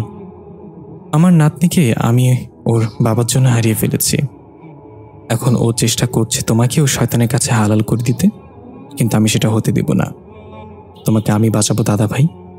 আরবি বাবা চিৎকার করে বলল, বাবা, আমি তোমাকে শেষবারের মতো সতর্ক করে বলছি, তুমি মুখ খুলবে না, ওদেরকে কিছু বলবে না, ভালো হবে না, কিন্তু একদম ভালো হবে না। দাদু বলল, সব বলবো, আগে উপরে গিয়ে ডান পাশের রুম থেকে আরবিকে মুক্ত করে আনো। আমি হুইল চেয়ারে উপরে যেতে পারি না, তাই এতদিন যাবৎ আরবিকে মুক্ত করতে পারিনি। আরবি মানে সে জিন আরবি, তার দ্বারা আমাদের কোনো ক্ষতি হবে না। সেও আরবিকে মুক্ত করতে চায়, তাই তাকে বন্দি করে রাখা হয়েছে। তারেকের পকেটে ওই রুমের চাবি আছে, যাও ওকে মুক্ত করে নিয়ে আসো। আরবির বাবার নাম তারেক। হুজুরের সাথে সাথে আরবির বাবার পকেট থেকে চাবি নিয়ে নিল এবং বলল, চলো রাফি, এই আরবিকে মুক্ত করা যাক। আমাদের একজন বিশ্বস্ত জিন দরকার যে আরবিকে সাহায্য করবে। এই জিন আরবিকে আমাদের দরকার। আমি আর হুজুর সিঁড়ি বেয়ে উপরে উঠতে লাগলাম। আরবির বাবা ষাঁড়ের মতো চিৎকার করছে উপরে না যাওয়ার জন্য। আরবিকে মুক্ত করিস না, খুব খারাপ হয়ে যাবে, তোরা মারা পড়বি। দাদু বলল, তোমরা ওর কথায় কান দিও না, যেটা বলছি সেটা করো। আমরা উপরে উঠে ডান দিকে দেখলাম ঠিক আগের বারের মতো এখানেও একটা বন্ধ দরজা। দরজায় বিভিন্ন লেখাসহ কাগজ লাগানো এবং মোমবাতি দিয়ে তালা সিল করা। হুজুর দোয়া পড়তে পড়তে মোমবাতির সিলটা উঠিয়ে ফেললো তালা থেকে। চাবি লাগানোর সাথে সাথে কাগজগুলোতে আগুন লেগে গেল। আগের বারের মতো এবার ও চাবিটা গরম হওয়া শুরু করলো। হুজুরের হাতে ঠোসা পড়ে গেল, কিন্তু এবার যেন তালা খুলছেই না। হুজুর চাবি ধরে রাখতে পারছিল না, দোয়া পড়ার গতি বাড়িয়ে দিল। অবশেষে অনেক চেষ্টার পর তালা খুলে গেল। দরজা ধাক্কা দিয়ে আমরা ভেতরে প্রবেশ করলাম। এবার রুমে কোনো দুর্গন্ধ নেই, বরং খুব সুন্দর একটা ঘ্রাণ। রুমের দেয়ালে পাখাওয়ালা ছবির পরিচ্ছবি অঙ্কন করা। সেখানেও আগের রুমের মতো একটা পর্দা দেখতে পেলাম। আমরা ধীরে ধীরে সেই পর্দার দিকে এগিয়ে গেলাম। আমি আস্তে করে ডাক দিলাম, আরবি, তুমি কি এখানে? কোনো উত্তর এলো না। হুজুর এক টানে পর্দাটা সরিয়ে ফেলল। আমরা দেখলাম আরবি সেখানে গুটিসুটি মেরে বসে আছে এবং বলছে, আমাকে মেরো না, আমার শরীরে অনেক ব্যথা, আমাকে মেরো না দয়া করে। আমি খেয়াল করলাম আরবির শরীরে বিভিন্ন জায়গায় কাচের গ্লাসের মতো ভেঙে গেছে। সেখান থেকে সাদা এক ধরনের পানি বেরোচ্ছে। আমি গিয়ে আরবির মাথায় হাত দিয়ে বললাম, আরবি, এটা আমি। আরবি এবার মুখ তুলে তাকাল আমার দিকে। আমাকে দেখি হাউমাউ করে কেঁদে বলল, রাফি, তুমি এসেছ? আমি তোমার আরবিকে রক্ষা করতে পারিনি। তোমাকে সতর্ক করার জন্য যাচ্ছিলাম, তখনই আমাকে বন্দি করে ফেলে। তখন থেকে আজ পর্যন্ত তারা আমার উপর অনেক অত্যাচার করেছে রাফি, আমাকে অনেক আঘাত করেছে। আমি মারা গিয়েও যদি তোমার আরবিকে বাঁচাতে পারতাম সেদিন, আমাকে মাফ করে দিও। আমি আরবিকে বললাম, শান্ত হও, এই যে তোমার কোনো দোষ নেই, তুমি চেষ্টা করেছিলে। এখন আসো নিচে যাই, তুমি এখন মুক্ত। শুনেছি আরবির মৃত শরীরে আমার আত্মা প্রবেশ করিয়ে তারা কিছু করতে চায়, আমরা এটা রুখে দিব, আসো আমাদের সাথে। এই বলে আরবিকে নিয়ে নিচে আসলাম। দাদু এটা দেখে অনেক খুশি হলেও আরবির বাবা অনেক রেগে গেল আর বলল, এর জন্য মূল্য চুকাবি তোরা। দাদু তার কথায় কান্না দিয়ে বলা শুরু করলো, তাহলে শোনো তোমরা। আরবির বয়স যখন 2 বছর, তখন আরবির মরণ ব্যাধি ক্যান্সার ধরা পড়ে। ডাক্তার হাল ছেড়ে দিয়েছিল, কারণ লাস্ট স্টেজে ছিল আরবি। ডাক্তার বলেছিল বড়জোর 1 মাস সময় আছে আরবির হাতে। আমরা পাগল হয়ে গিয়েছিলাম আরবির ক্যান্সারের কথা শুনে, কিন্তু কিছুই করার ছিল না। আল্লাহর নেয়া ফয়সালা আমাদের মেনে নিতে হবে। তারেক এটা কিছুতেই মেনে নিতে পারছিল না। ওর মেয়েকে পাগলের মতো ভালোবাসত। আরবির ক্যান্সারের রিপোর্ট নিয়ে দেশের বড় বড় হাসপাতালে দৌড়াদৌড়ি করতে লাগলো। সব জায়গা থেকে একটা উত্তর আসছে, আরবিকে বাঁচানো সম্ভব না। তারেক হতাশ হয়ে দিন দিন পাগলের মতো হয়ে যাচ্ছিল। হঠাৎ তারেকের দেখা হয় একজন অদ্ভুত মানুষের সাথে। কে ছিল তা জানি না। সে তারেককে ভরসা দেয় আরবির ক্যান্সার হলে ভালো হওয়া সম্ভব, তবে সেটা ডাক্তারি চিকিৎসা দিয়ে নয়, বরং আধ্যাত্মিক চিকিৎসা দিয়ে। সে তারেককে একজনের খোঁজ দেয়, আরবিকে নিয়ে তার সাথে দেখা করতে বলে। তারেক যেন শেষ সময় আশার আলো ফিরে পেল। আরবিকে বাঁচানোর জন্য একটা উপায়, এটা সে কোনোভাবেই হাতছাড়া করতে চায় না। আমি এটা জানার পর বুঝে গিয়েছিলাম শয়তানের সাহায্যে আরবিকে ভালো করার চেষ্টা করছে তারেক। আমি সাথে সাথে এটার বিরোধিতা করি।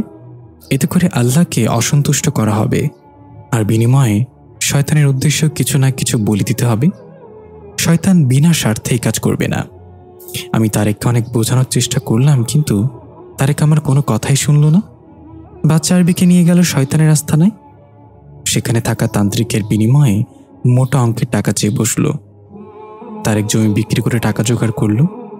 তারপর তান্ত্রিক শয়তানকে হাজির করল সেখানে। তার নাম ছিল জিন্নাত। সে ছিল হুদ্দা বংশের জিন। জিন্নাত আরবির ক্যান্সার ভালো করে দেওয়ার প্রতিশ্রুতি দেয়, তবে তার একটা শর্ত ছিল, আরবির যখন 23 বছর পূর্ণ হবে তখন তার সাথে আরবির বিয়ে দিতে হবে। সে আরবিকে খুব পছন্দ করে ফেলেছিল। তারেক এতটাই অন্ধ হয়ে গিয়েছিল যে তার এই শর্ত মেনে নিল। তারপর একটা রক্ত চুক্তি হলো। তারেকের রক্ত আর আরবির রক্ত সে পান করল। সত্যি সত্যি আরবির ক্যান্সার ভালো করে দিল সে, এবং আরবির সিকিউরিটি হিসেবে তার জিন জগতের একজন মেয়েকে আরবির সাথে দিয়ে দিল, আর সেই জিন আরবি। কিন্তু 23 বছর পূর্ণ হওয়ার আগেই আরবির জীবনে ফিরে আসে রাফি। আরবি আর রাফির মাঝে সম্পর্ক গভীর হতে লাগলো, কিন্তু জিন আরবি সেটা জিন্নাতকে জানায়নি। তাই এতদিন যাবৎ তাকে বন্দি রেখে অত্যাচার করা হয়েছে। আরবি যখন রাফির সাথে পালিয়ে গিয়ে বিয়ে করে নিল, তখন জিন্নাত প্রচণ্ড রেগে গিয়েছিল। জিন্নাত আরবিকে তখনই মেরে ফেলতে চেয়েছিল, কিন্তু তারেক সেটা হতে দেয়নি। জিন্নাতের কাছ থেকে সময় চেয়ে নিয়েছে যাতে আরবিকে বুঝিয়ে শুনিয়ে আবার রাফির কাছে ফিরিয়ে আনতে পারে। কিন্তু এখানেও তারেক ব্যর্থ। শত চেষ্টার পরও আরবিকে সে ফিরিয়ে আনতে পারেনি। এতে করে জিন্নাত আরও বেশি রাগান্বিত হয়ে গিয়েছিল। তারপর তারেক জিন্নাতকে শান্ত করার জন্য একটা ভয়ানক খেলা খেলল। আরবিকে মেরে ফেলে তার শরীরে রাফির আত্মা বদল করে জিন্নাতকে এক নতুন আরবি উপহার দেয়া। এতে করে রাফিও শাস্তি পাবে আর আরবিও ফিরে আসবে। এই পরিকল্পনা জিন্নাত সন্তুষ্ট হলেও এবং সায়ও দিল। জিন্নাতই সেদিন ট্রেন দুর্ঘটনা করিয়েছিল এবং আরবিকে সে মেরেছিল। কয়েকদিন আগে আরবির 23 বছর পূর্ণ হয়েছে। তার মানে জিন্নাত আসছে আরবিকে নিয়ে যেতে রাফির আত্মার মাধ্যমে। সবকিছু শুনে আমি যেন ভাষা হারিয়ে ফেলেছি। আরবির বাবা এতটা নোংরা কাজ কিভাবে করতে পারে? রাগে কষ্টে দৌড়ে গিয়ে তাকে মারা শুরু করলাম। কেন এমনটা করলেন? আরবি আমার সাথে অনেক ভালো ছিল, ওর সকল আবদার আমি পূর্ণ করতাম। ওর সাথে 7 জনম একসাথে থাকার প্রতীক্ষা করেছিলাম। আপনি তো হতে দিলেন না। আপনি নিজের মেয়েকে একটা শয়তানের সাথে বলি দিলেন। কেমন বাবা আপনি? হুজুর এসে আমাকে ধরল আর বলল, শান্ত রাফি, এখন আমাদের জানতে হবে জিন্নাত আসলে তাকে কিভাবে আটকাবো আমরা।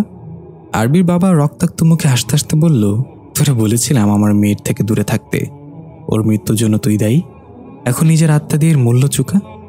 আমি আবার তার দিকে তেড়ে যেতে চাইলে হুজুর আমাকে ধমক দিয়ে বলল, তাকে মেরে কিছু হবে না রাফি, জিন্নাত আসছে। আমাদের তাকে থামাতে হবে।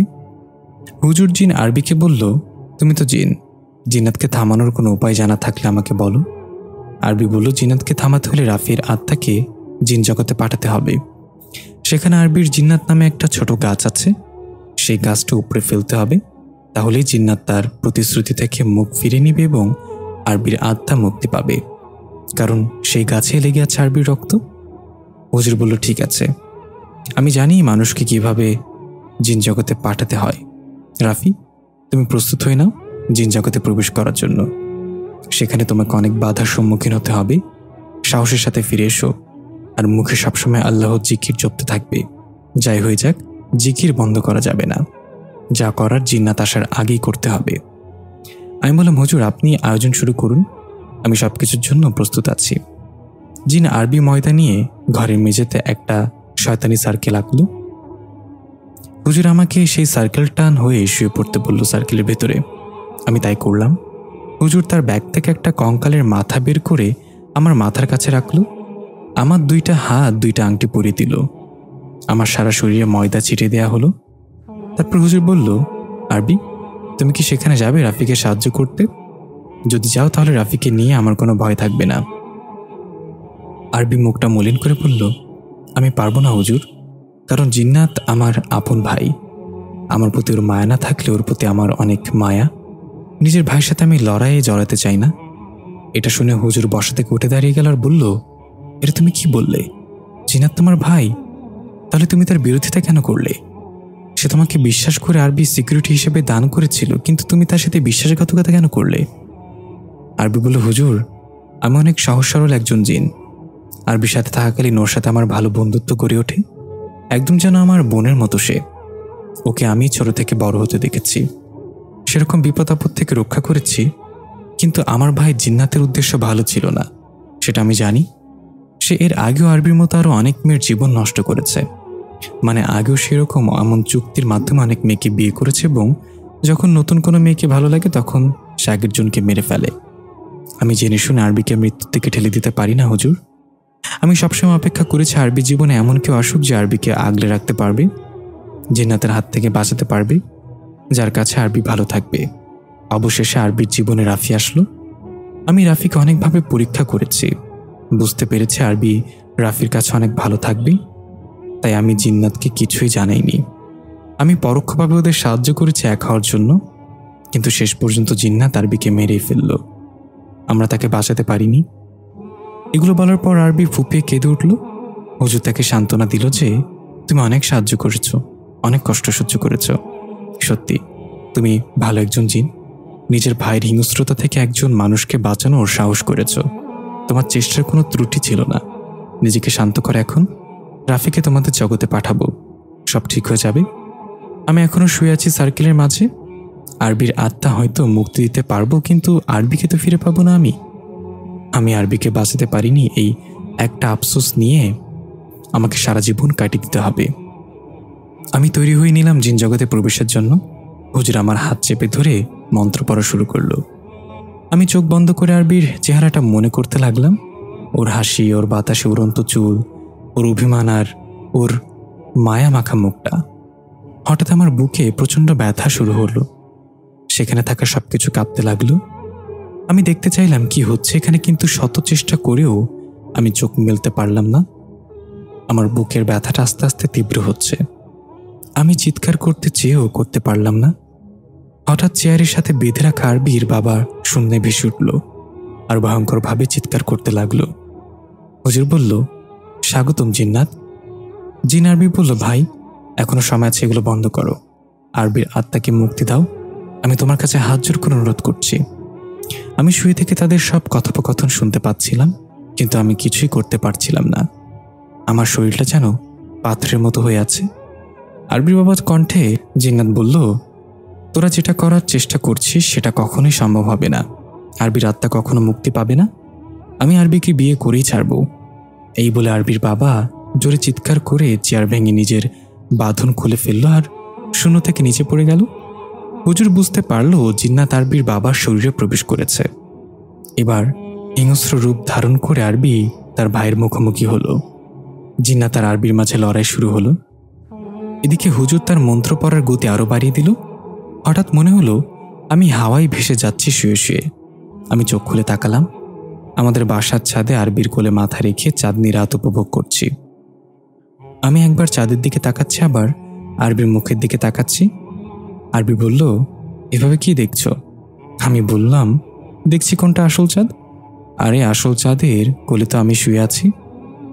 তাহলে ওটা নিশ্চয়ই মেড ইন চাঁদ। দেখবে এখনই সে ঈর্ষান্বিত হয়ে মুখ লুকাবে। তখনই চাঁদ মেঘে ঢেকে গেল। আরবি হাসতে হাসতে বলল, সত্যি তো, সে চলে গেল। তাহলে আমি এখন আকাশে যাই? চাঁদ ছাড়া আকাশটা একদম ভালো লাগে না। আমি আরবির হাত চেপে ধরে বললাম, তুমি আমার মনের আকাশের চাঁদ, শুধু আমার মাঝে জ্যোৎস্না ছড়াবে, কখনো যেতে দিব না অন্য আকাশে। আরবি আমার কপালে চুমু দিয়ে বলল, যদি কখনো হারিয়ে যায় তাহলে আমাকে নিতে আসবে, কিন্তু আমি তোমার জন্য অপেক্ষা করব। আর যেদিন আমাকে নিতে আসবে সেদিন এই পৃথিবীকে বিদায় জানিয়ে আসবে, কারণ আমি যেখানে হারিয়ে যাব সেখান থেকে আমি এই পৃথিবীতে আর ফেরত আসতে পারবো না। তোমাকে আমার সাথে সেখানে যেতে হবে। আমি বললাম, পাগলের মতো কথা বলো না আরবি, তুমি হারিয়ে যাবে মানে? আমি তোমাকে কখনো হারাতে দিব না। আরবি কিছু বলল না। হঠাৎ আরবির হাত গরম হতে লাগলো। আমি ওর মুখের দিকে তাকিয়ে দেখলাম আস্তে আস্তে ফেটে যাচ্ছে কাচের মতো। আমি তাড়াতাড়ি ধরফর করে উঠে বললাম, আরবি কি হলো তোমার, এমন হচ্ছে কেন? আরবি হাসতে হাসতে বলল, সে আমাকে নিয়ে যাচ্ছে রাফি, আমি তোমার জন্য অপেক্ষা করব। এই বলে আরবি ধীরে ধীরে অদৃশ্য হয়ে যেতে লাগলো। আমি চিৎকার করে বলে উঠলাম, আরবি! তখনই আমার হুঁশ ফিরে এলো। চোখ মেলে তাকিয়ে দেখলাম আমি একটা খোলা মাঠে শুয়ে আছি। আমি উঠে চারপাশে তাকাতে লাগলাম। তার মানে আমি জিন জগতে চলে এসেছি। কিন্তু এখন আমি কি করব? কিছু তো দেখতে পাচ্ছি না। হঠাৎ আমার কানে আবার সেই আওয়াজ, রাফি, আমি এখানে। আমি পাগল হয়ে খুঁজতে লাগলাম, আরবি কোথায় তুমি? আমি এসেছি, কোথায় তুমি? আমার চোখ গেল একটু দূরে একটা ঘরের দিকে। আমি সেই দিকে এগিয়ে যেতে লাগলাম। আমার মনে হচ্ছে আওয়াজটা ওই ঘর থেকে আসছে। রাফি, আমি এখানে। আমি হাঁটার গতি বাড়িয়ে সেদিকে এগিয়ে যেতে লাগলাম আর বলতে লাগলাম, আমি আসছি আরবি, আমি আসছি। আমি সেই ঘরের কাছে গিয়ে দরজায় জোরে লাথি দিয়ে খুলে ফেললাম। ভেতরে ধোয়া আর ধোয়া, সবকিছু ঝাপসা দেখা যাচ্ছে। ঝাপসা চোখে দেখলাম একটা সাদা কাপড় পরা মেয়ে ঘরের এক কোণে দাঁড়িয়ে আছে। আমি বললাম, আরবি, এটা কি তুমি?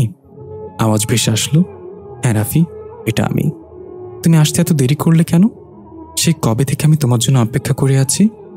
আমি বললাম, সবকিছু বুঝে উঠতে একটু দেরি হয়ে গিয়েছে আরবি। প্রথমে সবকিছু আমার মাথার উপর দিয়ে যাচ্ছিল। আমি জানতাম না তোমার অতীত সম্পর্কে, আমি জানতাম না জিন্নাতের চুক্তি সম্পর্কে। তবে এখন আমার কাছে সব পরিষ্কার।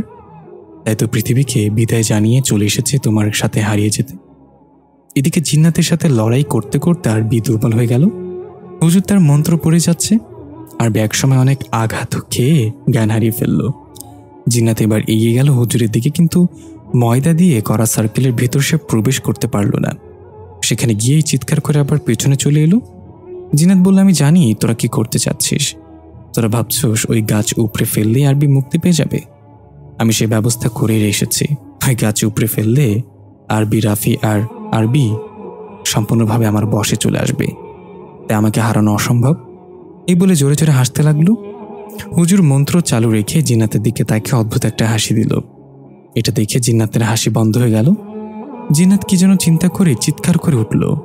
সার্কেলের ভেতরে থাকা আমার শরীর কাঁপতে শুরু করলো। হুজুর শক্ত করে আমার হাত ধরে জোরে জোরে মন্ত্র পড়তে লাগলো। জিন্নাত আরবির বাবা শরীর থেকে বের হয়ে সাথে সাথে তার ঘাড় মোটকে দিয়ে মেরে ফেলে বলল, আমি যদি আরবিকে না পাই তাহলে তোরাও বেঁচে থাকবি না। এই বলে ভয়ঙ্করভাবে হুঙ্কার দিয়ে সেখান থেকে চলে গেল। হুজুর আমার কানের কাছে এসে বলল, জিন্নাত বুঝে গিয়েছে আমাদের পরিকল্পনা, সে আসছে। আমি চলে গেলাম জিন জগতে প্রবেশ করার আগ মুহূর্তে। যখন আরবি ময়দা দিয়ে সার্কেল বানাচ্ছে তখন হুজুর আমাকে বলল, আরবি একজন জিন। সে যা বলল যে ওই গাছটা উপরে ফেললে আরবির আত্মা মুক্তি পাবে, তাহলে জিন্নাত তো নিশ্চয়ই এটা জানবে যে আমরা ওই গাছটা উপরে ফেলে আরবির আত্মা মুক্ত করতে চাচ্ছি। আমি বলতে চাচ্ছি জিন্নাত জানে আমাদের পরিকল্পনা কি, তাই সে আগে থেকেই কোনো ব্যবস্থা নিয়ে রাখবে। আমি চিন্তিত হয়ে বললাম, তাহলে এখন কি করা যায় হুজুর? আপনার কাছে অন্য উপায় থাকলে বলেন। হুজুর বলল, আপাতত আমার মাথায় তো কিছু ঢুকছে না, কি করা যায়? এর সমাধান পেতে হলে আমাকে ধ্যানে বসে অন্যান্য জিনদের সাথে কথা বলতে হবে, কিন্তু আমাদের হাতে এত সময় নেই। জিন্নাত আসছে তোমাকে নিয়ে যেতে। আমি একটু ভেবে বললাম, হুজুর আমি আরবিকে মুক্তি দিতে চাই না। আমি চাই জিন জগতে প্রবেশ করে সবসময়ের জন্য ওইখানে থেকে যেতে আরবির সাথে। আরবি আমাকে বলেছিল সে আমার জন্য সেখানে অপেক্ষা করবে। এতদিন আমি ওর এই কথার মানে বুঝিনি, এখন বুঝলাম এর একমাত্র সমাধান আমি সেখান থেকে আর ফিরে আসবো না। হুজুর বলে, এটা হয় না রাফি, তুমি নিজেকে মৃত্যুর দিকে ঠেলে দিচ্ছ। সেখানে তোমার থাকার জায়গা না, তোমার জায়গা এই পৃথিবী। আমি হুজুরের হাত ধরে বললাম, দয়া করে আমাকে অনুমতি দিন হুজুর। আরবি ছাড়া এই পৃথিবীটা আমার জন্য বিষাক্ত। আরবি আমার জন্য অপেক্ষা করছে, আমি ওর সাথে থেকে যেতে চাই, দয়া করে আমাকে না করবেন না। হুজুরকে অনেক অনুরোধ করার পর হুজুর রাজি হলো। তারপর বলল, ঠিক আছে, তাহলে গাছ গাছের জায়গায় থাকবে। তুমি গিয়ে সেই গাছের নিচে রক্ত লাগিয়ে দিবে, তাহলে সেটাতে তোমার আর আবিরের আত্মা একসাথে হয়ে যাবে এবং চিরতরে তোমার জিন জগতে বন্দী হয়ে যাবে। আর জিন্নাত তো তোমার দুজনের আত্মাকে একসাথে নিয়ন্ত্রণ করতে পারবে না। ফিরে এলাম বর্তমানে। আমি আরবির কাছে গিয়ে দেখলাম সেই সুন্দর মসৃণ চাঁদের মতো সুন্দর মুখটা নিয়ে বসে আছে। তখন আমার কানে ফিসফিস করে শব্দ এলো, জিন্নাত আমাদের পরিকল্পনা বুঝে গিয়েছে, সে আসছে। আমি বললাম, আরবি তাড়াতাড়ি আমাকে সে গাছটা দেখিয়ে দাও, জিন্নাত খুব দ্রুত আসছে। আরবি বলে উঠল, আসো আমার সাথে। এই বলে ঘরের পেছনে দরজা খুলে একটা বাগানে নিয়ে গেল। সেখানে অনেক ছোট ছোট গাছে ভরপুর। আরবি আমাকে একটা গাছ দেখে বলল, ওই যে গাছটা, যা করা তাড়াতাড়ি করে ফেলো। তখনই সেই ঘরটা সম্পূর্ণ চূর্ণ বিচূর্ণ হয়ে গেল। হুঙ্কার করে একটা নীল রঙের বিশাল দেহী দানব এগিয়ে আসতে লাগলো। এটা তাহলে জিন্নাত? আরবি ধোয়ার মতো হয়ে গাছের ভেতরে ঢুকে গেল। আমি নিজের আঙ্গুলে সজোরে কামড় দিয়ে রক্ত বের করে ফেললাম। গাছে রক্ত দেওয়ার আগে জিন্নাত এসে আমাকে গল উঁচু করে ধরে ফেলে বলল, একবার তুই আরবিকে আমার কাছ থেকে কেড়ে নিয়েছিস, এবার আর না। এই বলে দূরে ফেলে দিল। জিন্নাত চোখের পলকে আবার সামনে এসে আমাকে গলা চেপে ধরল আর বলল, আমার কাছে আরবি থাকার পরও আমি ওকে ছুঁয়ে দেখতে পারিনি। এখন তোর মাধ্যমে আমি আরবির শরীরে আবার জীবন ফিরে আনব। এদিকে হুজুরের সামনে থাকা আমার নিথর দেহটা ধীরে ধীরে মরে যাচ্ছে। মরব তো অবশ্যই, তবে গাছের আমার রক্ত দিয়ে। হুজুর বুঝতে পারল আমি রক্ত দেওয়ার আগেই জিন্নাত আমাকে ধরে ফেলেছে, তাই হুজুর অন্য একটা মন্ত্র পড়ে আমার শরীরে আগুন লাগিয়ে দিল। এদিকে জিন জগতে জিন্নাত আগুনের তাপে আমাকে ছেড়ে দিয়ে চিৎকার করতে লাগলো। আমার শরীরও পুড়ে যেতে লাগলো। আমি কোনো রকম উঠে দৌড়ে গেলাম সেই গাছটার কাছে। তাকে দেখলাম জিন্নাত তেড়ে আসছে আমার দিকে। আমি সাথে সাথে আমার রক্তাক্ত আঙ্গুলটা গাছের ওপর দিলাম। জিন্নাত আমাকে ধরে ফেলতেই যাচ্ছিল, তখনই এক ফোঁটা রক্ত গাছে পড়ল। সাথে সাথে জিন্নাত গাছের টুকরের মতো ভেঙে যেতে লাগলো। সে চিৎকার করে বলতে লাগলো, আমি এই জগতে আরবিকে পেলাম না, এখন থেকে তোরাও কাছের আত্মা। এই বলে এসে অদৃশ্য হয়ে গেল। আমি মাটিতে লুটিয়ে পড়লাম। এদিকে হুজুরের কাছে থাকা আমার শরীর পড়তে পড়তে একসময় হাওয়ায় মিলিয়ে গেল। হুজুর প্রশান্তির হাসি এসে বলল, বিদায় রাফি, জিন জগতে ভালো থেকো তোমার আরবির সাথে। যখন আমি চোখ খুললাম তখন দেখলাম আমি আরবির কোলে মাথা রেখে একটা সুন্দর ফুল বাগানে শুয়ে আছি। চারিদিকে পাখির কিচিরমিচির শব্দ, নানা রঙের প্রজাপতি উড়ে বেড়াচ্ছে ফুলে ফুলে। আরবি বলল, ঘুম ভাঙলো তাহলে? আমি মুচকি এসে আরবির গালে হাত দিয়ে বললাম, পৃথিবীতে তোমাকে হারিয়ে ফেলেছিলাম, অন্য এক জগতে তোমাকে আবার ফিরে পেলাম, এবার আর হারিয়ে যেতে দিব না। আরবিও বলল, এবার আমিও আর হারিয়ে যাব না, এটা আমাদের বাড়ি এখন। কিন্তু তোমার মা বাবা তোমাকে খুঁজবে, তার অনেক কষ্ট পাবে। আমি বললাম, হয়তো পাবে, কিন্তু মা বাবা জানে আমি তোমায় কতটা ভালোবাসি, তোমার জন্য সবকিছু করতে পারি। তাই আসার আগে হুজুরকে সব বলে দিয়েছি। হুজুর আমার মা বাবাকে বুঝিয়ে বলবে সব। আর পৃথিবীতে আমার যা অর্থ সম্পদ ছিল সেগুলো হুজুরের মাধ্যমে মসজিদে দান করে এসেছি। সবকিছু ঠিকঠাক। হঠাৎ কোথা থেকে যেন জিন আরবি ছুটে এসে বলল, বাহ, আমাদের জগতে এসে আমাকেই ভুলে গেলে তোমরা, আমি খুব কষ্ট পেয়েছি। আরবি উঠে দৌড়ে গিয়ে তাকে জড়িয়ে ধরে বলল, আমার বোন, তোমাকে অনেক মনে পড়েছিল, আবার আমরা একসাথে হলাম। জিন আরবি বলল, রাফির ভাগ আমিও চাই। কিন্তু আরবি বলল, ওরে শয়তান, যা ভাগ, রাফি শুধু আমার। তোর জন্য দেখি জিন জগতের কোনো রাফি খুঁজে পাই কিনা। আমি বললাম, দুই নায়িকা এক নায়ক, নিজেকে হিরোও লাগছে, খারাপ হয় না দুই বউকে নিয়ে থাকলে, আমার সমস্যা নেই। আরবি বলল, দাঁড়া, তোকে দেখাচ্ছি দুই বউ নিয়ে থাকা। এই বলে এসে আমাকে কিল ঘুষি মারতে লাগলো। আমি আর জিন আরবি হাসতে লাগলাম। প্রিয় লিসেনার, গল্পটি কেমন লাগলো অবশ্যই কমেন্টের মাধ্যমে জানাবেন। এরকম ধরনের আরও গল্প পেতে হলে অবশ্যই আমাদের চ্যানেলটি সাবস্ক্রাইব করে পাশে থাকা বেল আইকনটি প্রেস করে দিবেন। ভিডিও সম্পাদনায় ছিলেন শামীম ইকবাল, আর কণ্ঠে আছে বরাবরের মতোই আমি ইফতি। তো দেখা হবে পরবর্তী গল্পে। ততক্ষণে আমাদের সাথেই থাকবেন, ভালো থাকবেন। আসসালামু আলাইকুম।